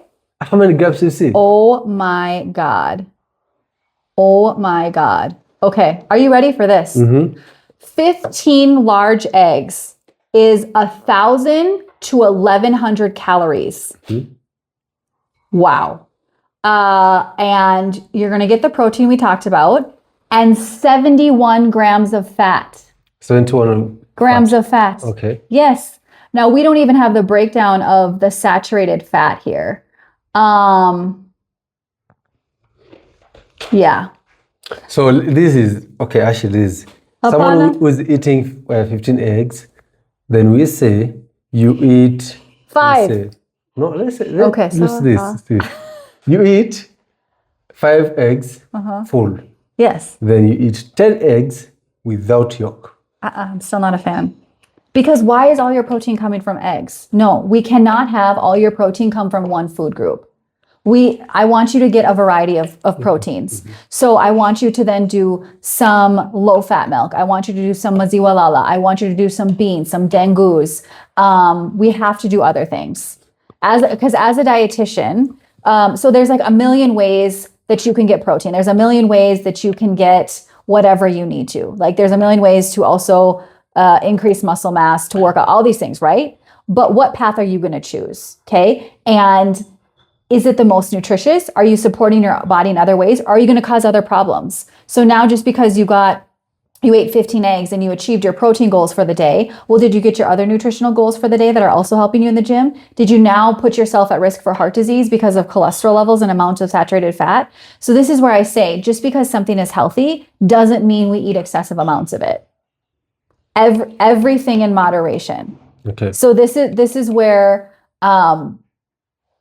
sometimes we make mistakes because we say, it's a healthy food. Let me have as much as I want. No, bananas are healthy. Does that mean I go eat the whole bunch of banana? Pineapple's healthy. Does that mean I eat 5 a day? Avocados are healthy. Does that mean I eat 5 a day? You see. Okay. So everything in moderation and proper portion. Yes. And remember, the more variety we have, the more nutrients we're getting. And it's not, I don't want us to look at it like I just have one goal. Like my one goal is to hit my protein goals a day. Like I want us to look at the big picture because it should be about health. It should be about overall wellness. It should be about the holistic approach. It should be, are we enjoying it? Like, honestly, do you enjoy eating 15 eggs? If you ask me. Yes. Yeah, me, I'm okay. Or you're okay. Me, I'm okay. But do you truly enjoy it? Me, I'm okay. You're okay. Yeah, I'm okay to eat. But I can't imagine you enjoy it. You see, how when you say eating 15 eggs, you're not eating 15 eggs at once. Still. So you eat, let's say you can have in the morning, you can have 7, then in the evening, you can have the rest. So what about a protein powder? Okay, so this is the scenario. When you come to buy protein powder, like whey protein is very expensive. Like right now in Kenya, we're talking about in Kenya. So people, they try to do this. For me, buying whey protein, 11,000, why not can I buy like 5 trays of eggs and I can get the same thing from whey protein. So people, they prefer to go on that. No, it makes sense from like a financial perspective, but from a nutrition perspective, I can't support that. 15 grams is too much. And I just shared with you like the amount of calories you're getting and then like the amount of fat you're getting, the amount of saturated fat that you're getting. Remember, in the serving sizes that I suggested, it's not high in saturated fat. But now when you have excessive amounts, now that egg becomes unhealthy because you've had 15 grams of it. So now your saturated fat is increased. Now you're at a risk for high cholesterol. You see? So by getting your protein, are you causing another problem, right? So then what I would encourage people to look at is Greek yogurt. So you buy Greek yogurt. Greek yogurt. Or you can even make it at home yourself. That would be very affordable. Greek yogurt? Yes. How? You can make Greek yogurt. There's recipes online. You can make your own Greek yogurt at home with fresh milk. And you get the bacteria from like you buy Greek yogurt in the shops. Okay. You get that bacteria. And then you just need fresh milk and you can make your own Greek yogurt. Greek yogurt is very concentrated in protein. Okay. I would also encourage people to look at if there's a recipe for making your own cottage cheese, because that is also very high in protein. Because what I want is people to get a variety of nutrients and not excessive amounts of one type of food. It's all about balance. So those would be my recommendations. Okay, actually, let me ask you here. There's a white and there's a red. All these are protein. Beef and chicken. Yes. What is the difference? Yes. Doctors, they say you supposed, maybe some doctors, they say stop eating red, focus on white. Tell me. So we're talking about general population here. Yes. We're not talking about somebody that has had a heart attack or has heart disease or has high cholesterol. Yes. We're talking about me. I don't have any of those, for example. Okay. So then I would say eat a variety of them. There's nothing wrong with eating beef as long as it's lean and in proper portions. So, and then how are you cooking it? And what are you serving it with, right?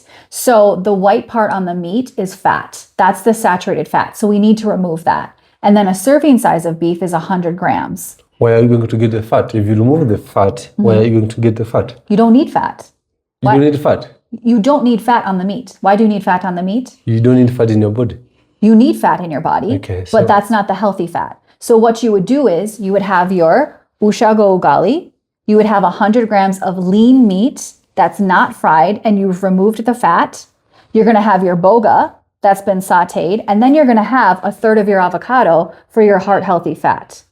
So you're getting your fat to help you absorb the nutrients, but that fat is not giving you any health benefits. So in fact, that fat is increasing your risk for heart disease and high cholesterol. These are lean fat. It is not? No.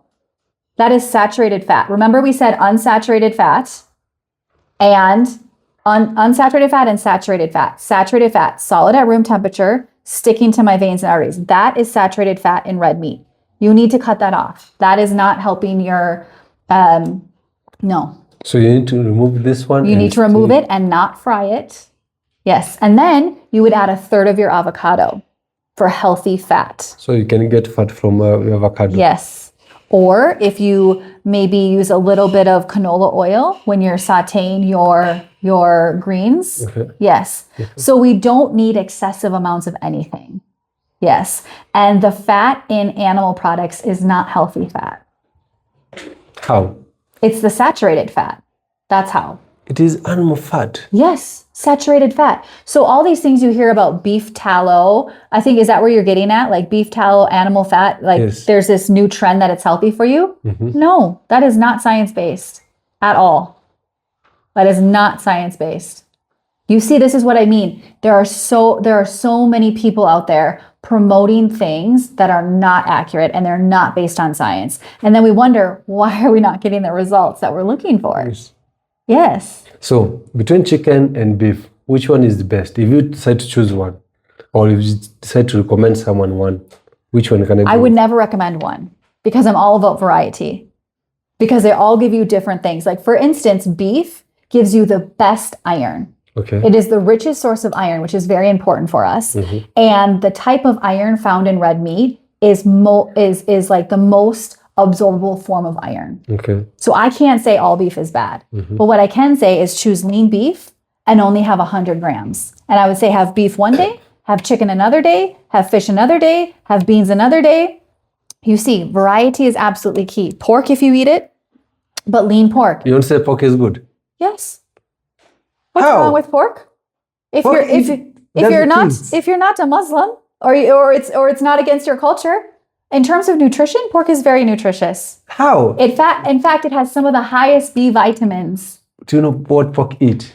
Yes, so then we could talk about that from an ethical perspective and what they eat. But I'm talking about, okay, let's say it's, whenever we eat meat, ideally we would have grass-fed, free-range meat of any kind, right? Yes. So pork meat is very nutritious. I can show you the data. Where? Kweli. No. Yes. Pork is very Show me the nutritious. data. I will. Yes, because Kweli. look at It's the an excellent source of protein. Do you know they call pork the other white meat? They equate it to chicken breast. Pork. Yes. Yes. I'm not talking bacon. I'm not talking fatty pork. I am talking pork meat. Yes. This is my first time hearing someone say about pork meat is good. Pork meat is not. What if you try to do the search? Pork meat is not good. It's nutritious. Yes. Pork. Yes.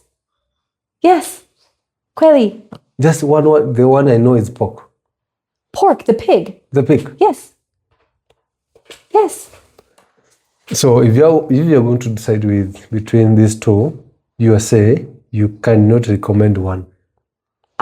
So ideally, again, it depends on the individual's goals. It depends on the individual's lab. Do they have gout? Are they at risk for gout?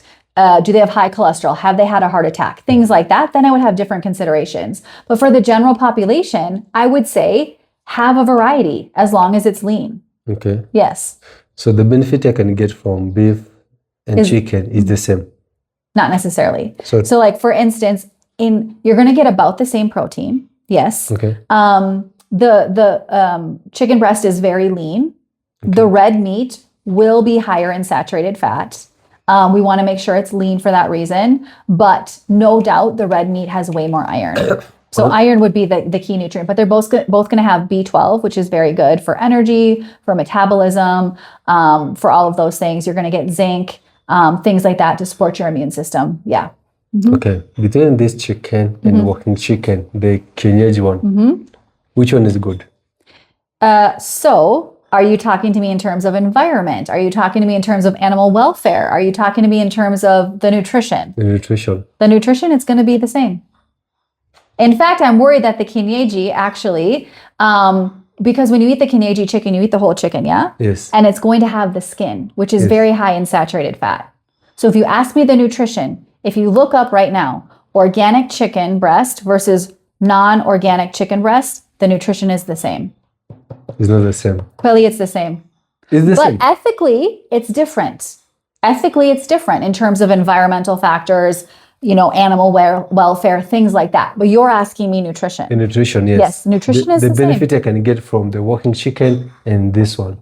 Protein's the same. Protein's the same.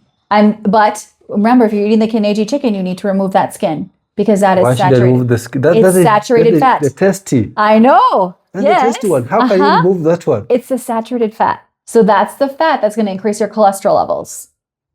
The skin on the chicken is a saturated fat, just like the fat on the meat is a saturated fat. Yes.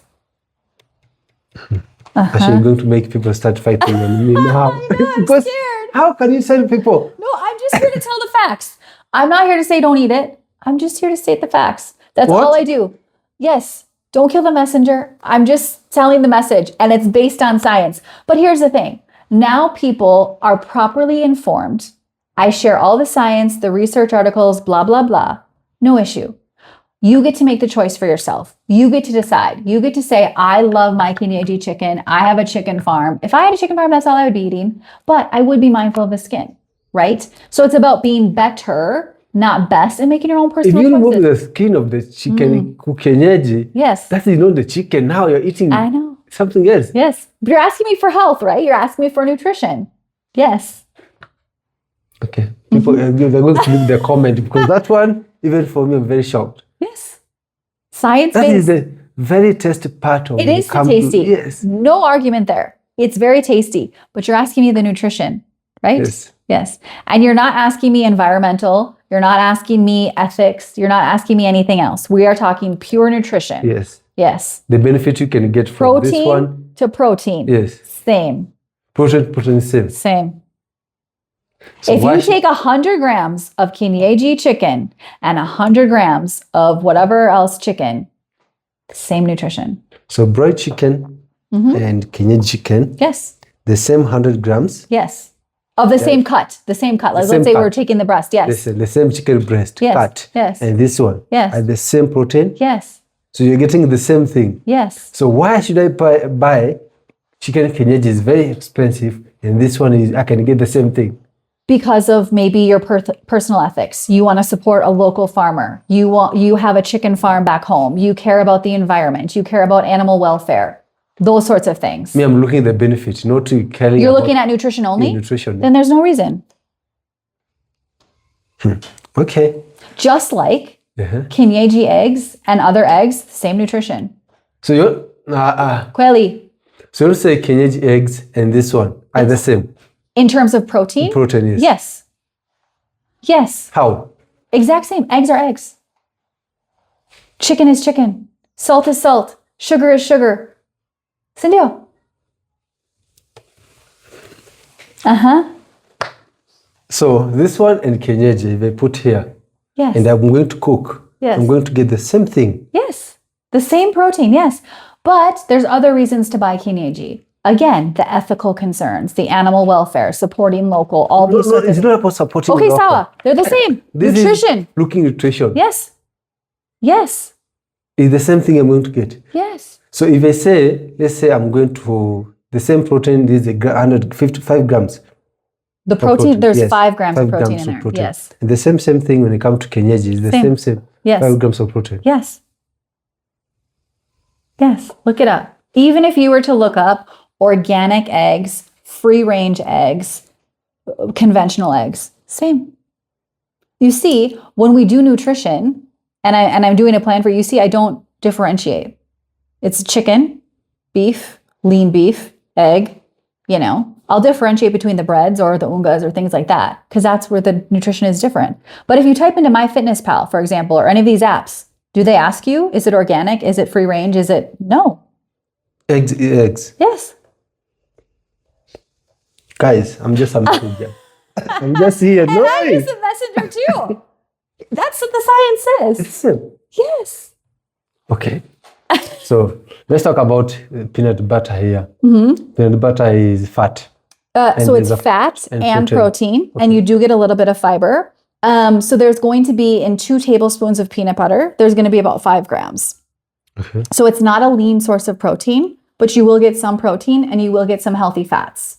Yes. You get healthy fat Healthy fat, fiber, and fiber and protein, and protein but only 5 grams in 2 tablespoons. in 2 tablespoons. And it's very calorie dense because of the fat.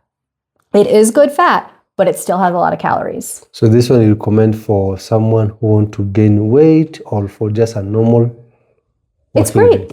Anybody. I have peanut butter almost every day. I'm not trying to gain weight. I'm not going to get fat. Huh? If someone say if I eat peanut butter every day, I'm going to look fat. One food will not make you fat. But I would ask you how much peanut butter are you having? How many times a day?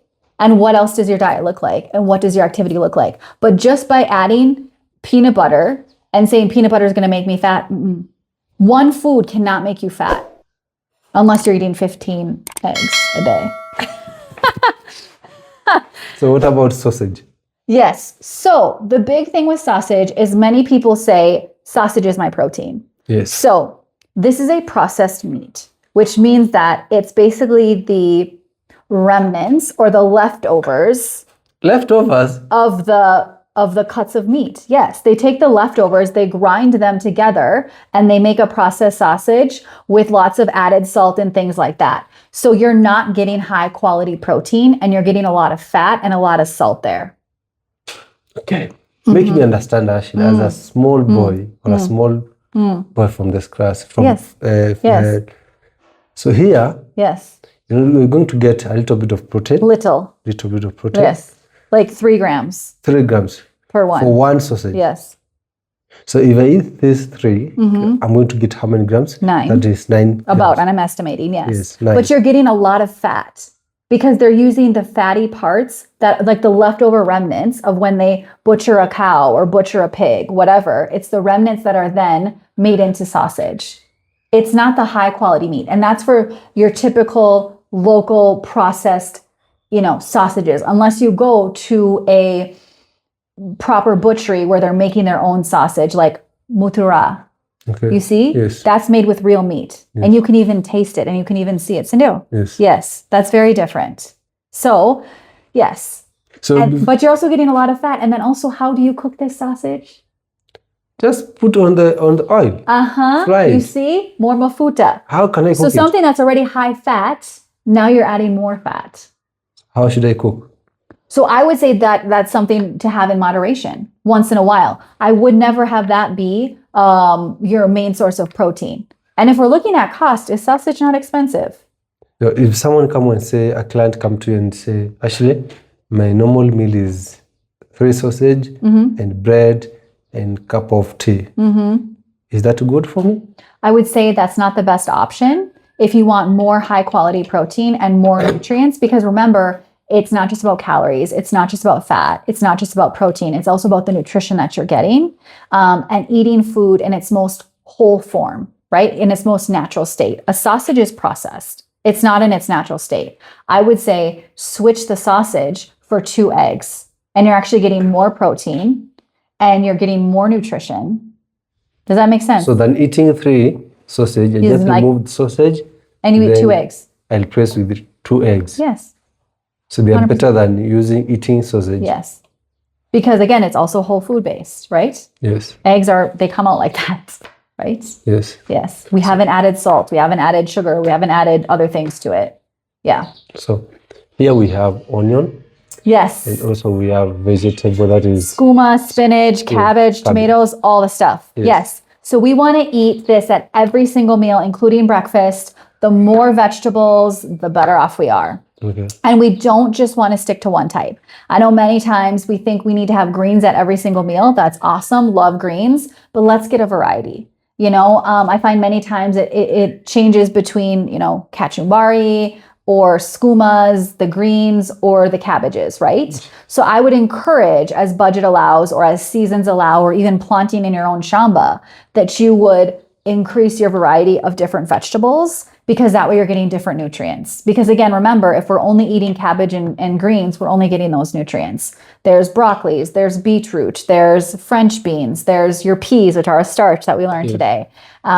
Carrots, I know that's part of a Kenyan diet, but many times it's just a few in a stew. right? Yeah. It's not like an actual serving of carrots. We need to have more of that. There's cucumbers out there. There's so many other things. So I really encourage people, like the takeaway message would be, yes, these foods on their own are healthy, and together they're healthier when we eat them in the proper portion and in the right balance. But we want to have a giant variety as much as we possibly can, and you can get that when you eat seasonally, right? Because pineapples aren't always in season, watermelon isn't always in season, mangoes aren't always in season, right? So kind of go with the seasons. It makes it more affordable, but then it also ensures that you're getting variety as well. So what is the importance of eating greens? Yes. So greens, you're getting a lot of vitamin K, which helps you clot your blood. So that's good. That's important.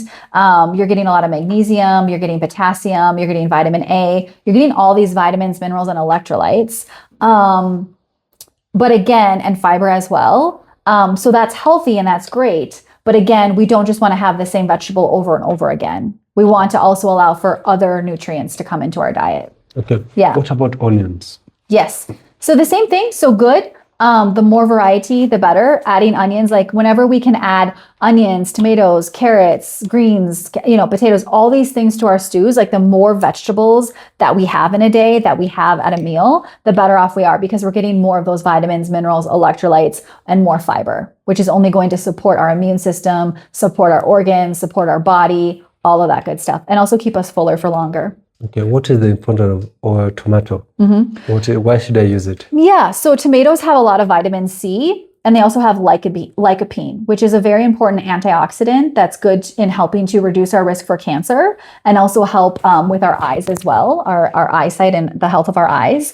And then the vitamin C, actually, that tomatoes are rich in, helps us to absorb iron from our foods. So like, for instance, there is iron in the beans and lentils, not as much that's in red meat, right? And when we have a plant-based protein, we always want to add a source of vitamin C to help us absorb more of that available iron. So iron needs the help of vitamin C to help us absorb that, yeah? So yes, it helps with meat, but we need it specifically with plant-based sources of iron to help us maximize our absorption. So like many of us, when we're cooking our beans, right, like we're sauteing tomatoes, onions, garlic, ginger, things like that. So we're getting the vitamin C, which is great.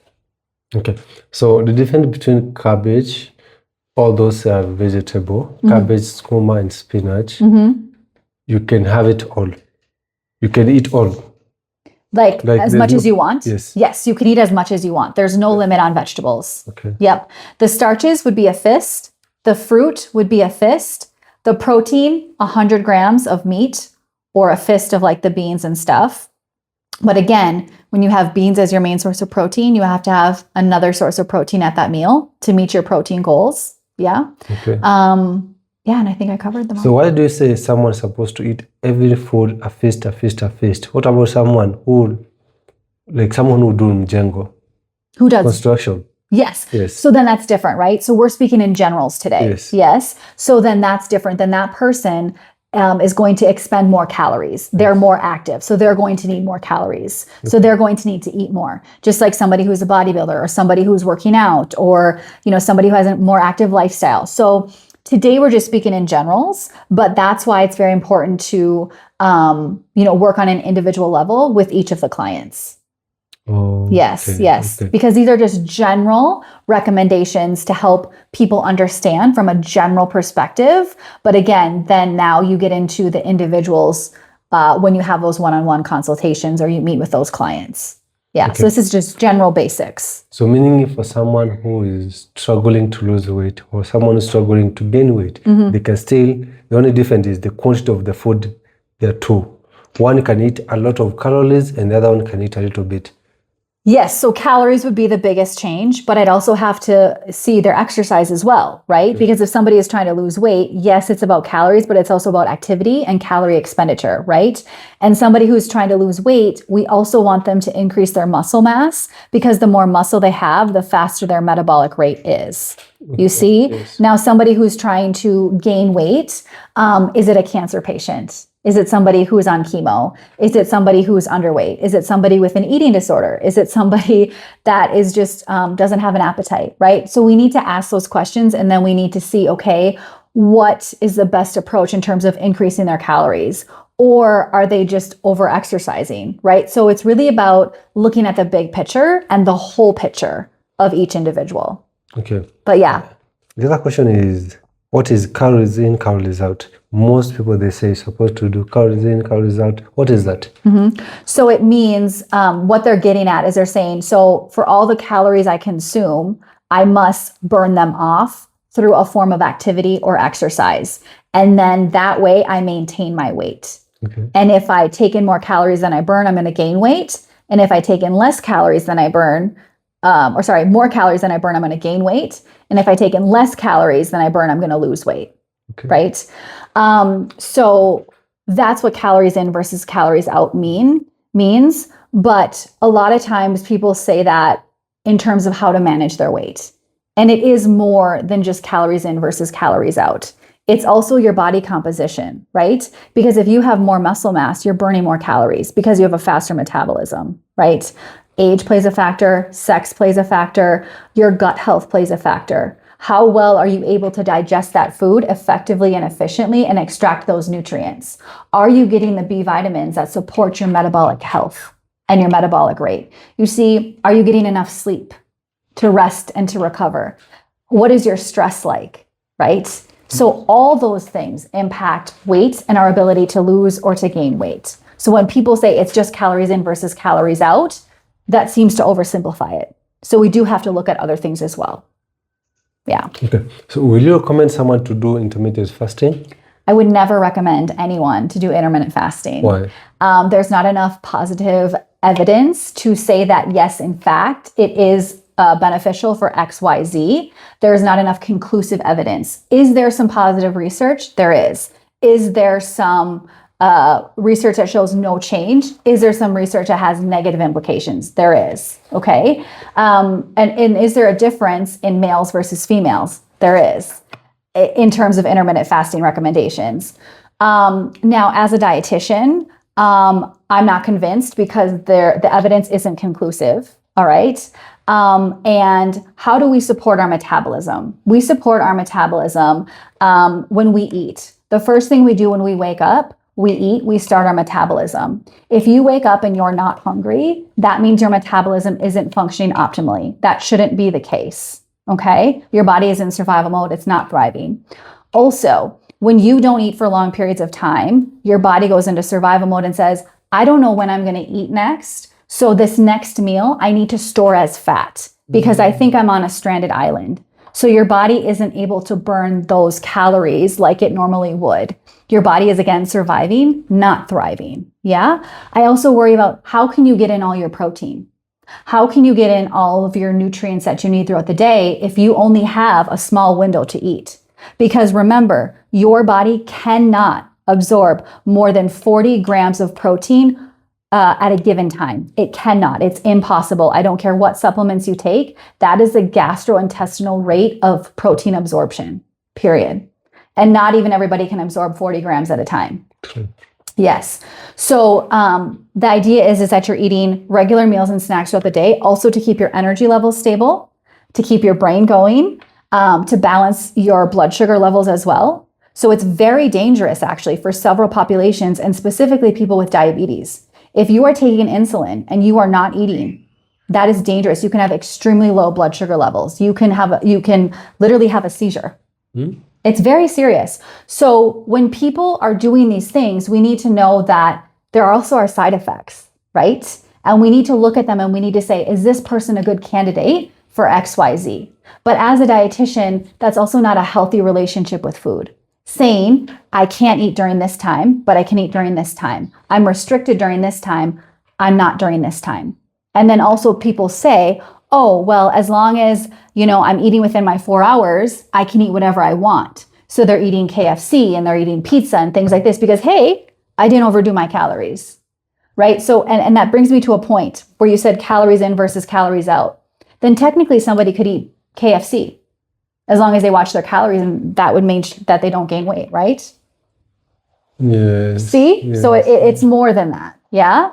So I don't recommend intermittent fasting because as a dietitian, it's nearly impossible to hit their protein goals and to hit their nutrient goals And also when you work out fasted, that's also a very big misconception as well, because the way that your body utilizes fuels is it first of all utilizes the food that you ate, the carbs that you ate, yeah?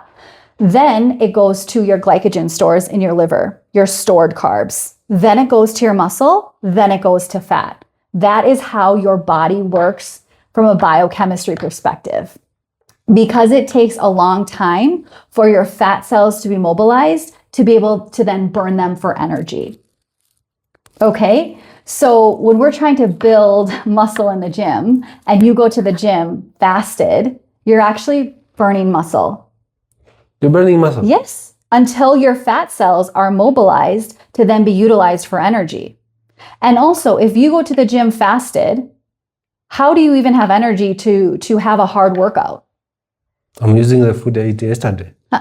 Once you burn through that, because that's in your glycogen stores. That's not active in your blood right now. So you first of all go to your glycogen stores, yes, but those will run out. And then you go to your muscle. You cannot burn fat until at least 30 minutes into your workout. And it can take people even longer. Between 30 to 60 minutes in your workout, that's when you start to burn fat. That's how the human body works. Yes. Okay.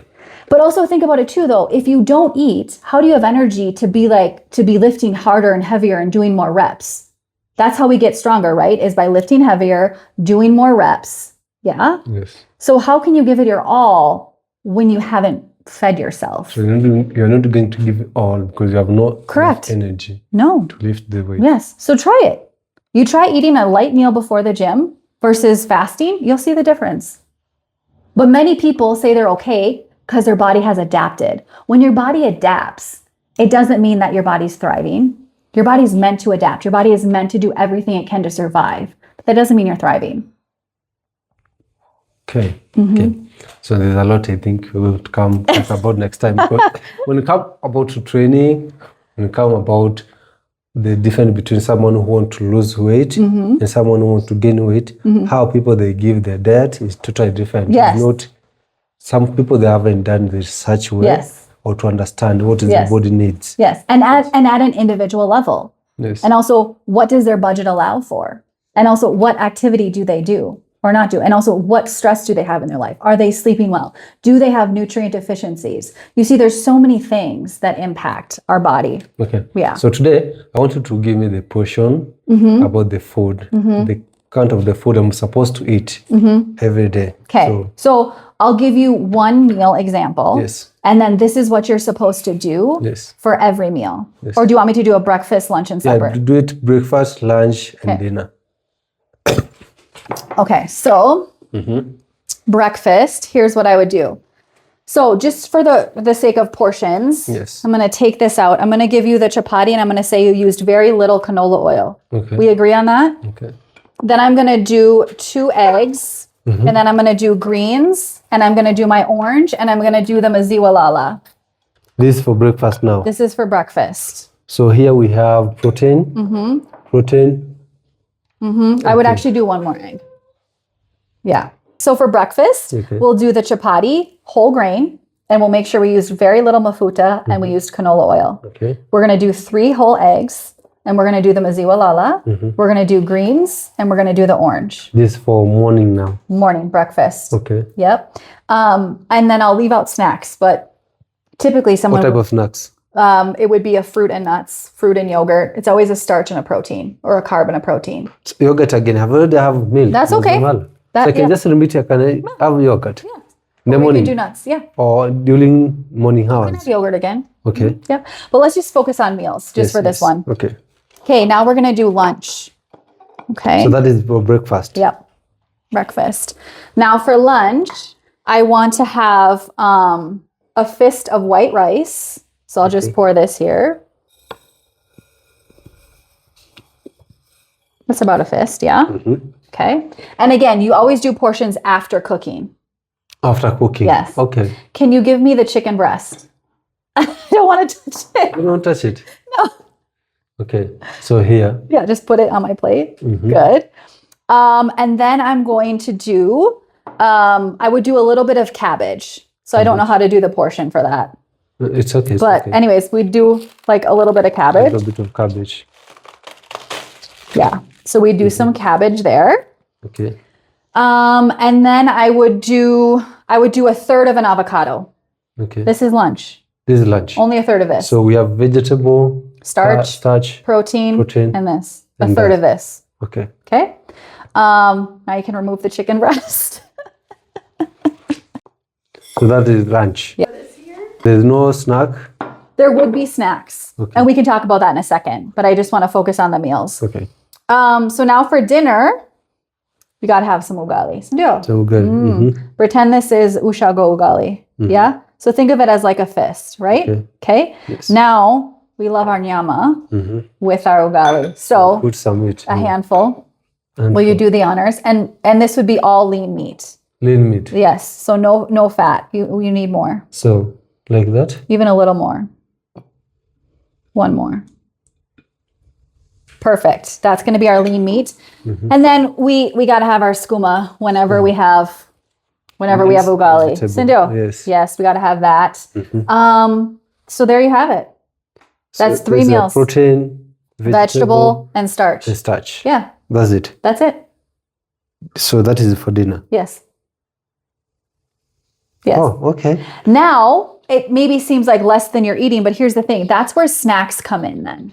Okay. So we would eat small regular meals throughout the day. So you've ever heard of like, would rather have 5 small meals a day, Yes. something like that, Yes. right? So now our snacks. So what you would have for a snack would be like a banana and a small handful of peanuts. Yeah. Okay. So something like this. Not like peanut that. butter, Oh, peanuts. Peanut. Okay. Peanuts. Yep. Okay. And then you would do, maybe you have a little bit of maziwa lala again for a different snack. Okay. Yeah.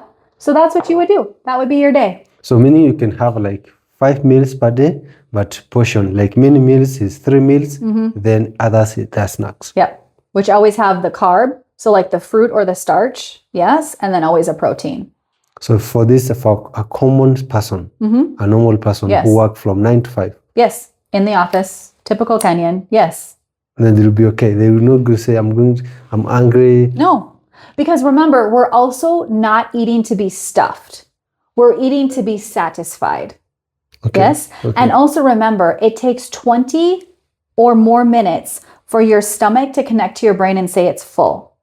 Many of us eat in 10 minutes or less, and we overeat because the signal has not yet been sent from our stomach to our brain. So if I was to take a CT scan of your stomach after eating for 10 minutes, it would physically be full.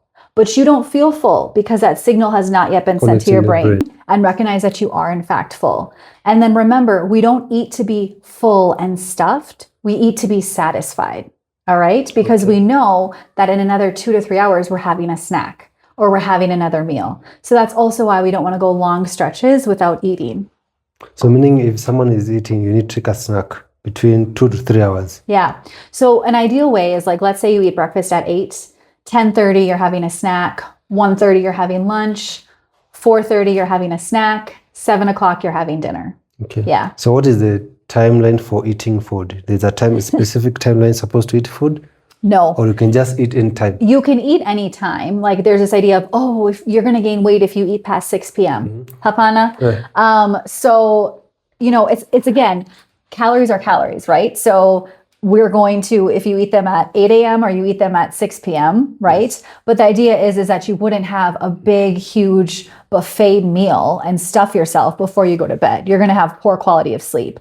And again, that's why you want to separate out and eat small meals and snacks throughout the day. So you're eating regularly. But by you going to bed, an hour after having a snack, there's nothing wrong with it. Or by you eating dinner at 7:30, where you're eating only to satisfaction or maybe slightly full, and then going to bed 2 hours later, there's nothing wrong with that. That's not going to cause you to instantly gain weight.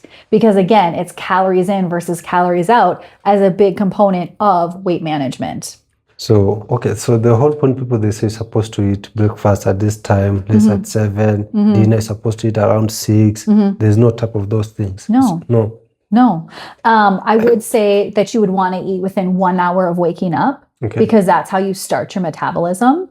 And then again, eating regular, small, frequent meals and snacks throughout the day to support your metabolism is what I would do, and to support your energy levels and things like that. And I also don't want this to get confused with, okay, I eat breakfast and then I go the whole day. I get home at 10 and I have a kg of ugali, nyama, and skuma, and I'm within my calories and then I go to bed. No, I'm not saying that that's healthy either. But the point is that it's okay to eat before bed as long as it's not a giant meal. Does that make sense? Okay. So if you eat at 7, you're in bed at 10, no issue. So let's say I'm getting to the bed around 8, what type of food do I need to eat? If you're what? I'm going to bed. At 8 o'clock. Yes. Yes. So then I would have dinner at like 5. 5. Yes. Because again, you do want to give your body some time to digest, right? For better quality sleep. It's not about weight gain though. Okay. You can eat and then go right to bed. You're not going to necessarily gain weight just because of that. Because again, it's about your activity. It's about your stress. It's about what else you ate that day or did not eat that day. There's so many other factors. So just simply eating a meal before bed doesn't mean you're going to gain weight. Okay. That alone on its own, you won't gain weight because So of there's that. a difference between someone who want to add weight the way they will eat and someone who want to lose weight or to lose fat the way Yes. they will eat. Yes, to lose weight and to lose fat is also very different. Because when you're trying to lose fat, that's also body composition, your body recomping. You're trying to lose fat and gain muscle, right? Yes. Or if you're just trying to lose weight, then you don't care if it's muscle or fat. Because many people that lose weight very quickly, they're losing muscle. They're not losing fat. You're losing Yeah. muscle. Yes. The faster you lose weight, you're losing muscle. So how many, let's say if I want to lose 20 kg, how long do I supposed to wait Yes. or take? So what we say in general as a healthy, sustainable recommendation to ensure that you're not under eating and to ensure that your weight loss is sustainable, because remember, whatever you do to lose weight, you must be able to continue or you will gain it back. So the most weight that we say is like about 1 kg per week. Or 1 Even a kg per half a kg to 1 kg per week. Anything more than that is unsustainable and runs the risk of you actually losing muscle and not fat. So I think there's a lot of the next episode we're going to talk about. Yes. There's a lot. Because people, they want to lose weight very faster. Of course they do. Of course. And who doesn't want a quick fix, right? But that's why it's a quick fix and it's not sustainable and it's not healthy and it's not good for your body, all these other things. So people need to be committed to something that is realistic, sustainable, and again, something they can do forever. Because whatever you do to lose weight, like I said before, if you stop that, let's say you lose your weight and then you're like, I'm going back to chips and chapeau and sausages. Well, you're going to gain the weight back because so again, you can't be too restrictive. You can't starve yourself, right? So again, it's about a small, sustainable, progressive journey that you can continue for the rest of your life. It was about people taking Ozempic. Yeah. So what I would say for that is that's something that you should talk with your doctor about. And you should see if you're a good candidate and you should weigh the risks versus the benefits for you as an individual. So that's a whole nother topic. And that is a weight loss tool, but there are specific people that it would be recommended for. It's not just anybody and everybody. Oh. Yes. You guys just wake up in the morning and say, just want to go and take the Ozempic. Yes, and that's what happens. And that can be dangerous, right? So we need to work with the proper professionals to ensure that we are a good fit for it. We know how to use it properly. The dosing is appropriate. And then we are working with a dietitian to ensure that we are maintaining as much muscle mass as we possibly can because of the quick weight loss that's happening with Ozempic, and to ensure that we are still getting proper nourishment despite our ability to eat enough, right? Because your appetite is very suppressed. So you do need to make sure that you're still supporting your body, and especially that muscle. Yeah. So actually, people that would like to know, or someone who is watching this episode, a part of nutrition, what exactly do you do? Yeah. What tests do you do? Yeah. So as a registered dietitian, I offer one-on-one consultations for an individualized approach to nutrition with whatever goals they have. So it could be weight loss, it could be weight gain, it could be trying to conceive, it could be perimenopause and menopause, it could be nutrient deficiencies, it could be somebody who's trying to do body recomposition and get stronger in the gym. I also work with kids. So food allergies, just a variety of things. IBS actually is another big thing I work with, chronic disease as well. And then I also do individualized meal plans and then follow-ups for accountability and ensuring that people are able to make progress for what their initial goals are. I also do a lot of public speaking events for different groups of people. I do partner with food industry, so different companies or brands or supermarkets. I help with nutrition education or promotion of products if it is something that I would in fact endorse. And then most recently, I partnered with a chef and I started selling sourdough. So whole grain sourdough, multi-grain sourdough, and it has a 60-year-old starter, meaning that the bacteria we use is 60 years old. So that's very cool and very unique. We also have probiotic juices. So basically we make the juice from the fermented fruits itself. So it is going to have that fermented taste. And then we also have fig jam made from real figs that are locally grown. So low sugar, and you're just, using the figs as a natural sweetener. So those are some of the products we have right now, and definitely looking to add more. So if someone wants to reach you, where can that person find you? Yes, on Instagram probably would be the best. So it's .time_, and thyme is spelled like the herb, THYME. If someone wants you to offer them nutrition, about guiding them about food, yes, that's the place they can find. Any website you have? Yes, I do. So if they go to my Instagram, they'll see my website link. They'll be able to DM me. They'll have all the details there. Okay. Yep. No, I say thank you so much. Thank you. And I'll appreciate this. The episode has been a very amazing episode. It was fun. It was very fun. It's one of the episodes I've done. People, they will learn a lot. Yeah. Because it's not just talk, it's about the experience. Because out there is people, they sell fake things. Yeah. Or they try to stop eating this, stop doing this. And they just say that, and they don't explain why. Yeah, they don't give you the duration. Yeah. So thank you again. Yeah, of course. And I appreciate it. Yeah. So if you enjoyed the episode, you know what to do. Drop your comment, let us know what have you learned through this episode. And also, he's going to come back to tell us more about the difference between someone who wants to lose weight and someone who wants to gain muscle. See you in the next one. Peace out.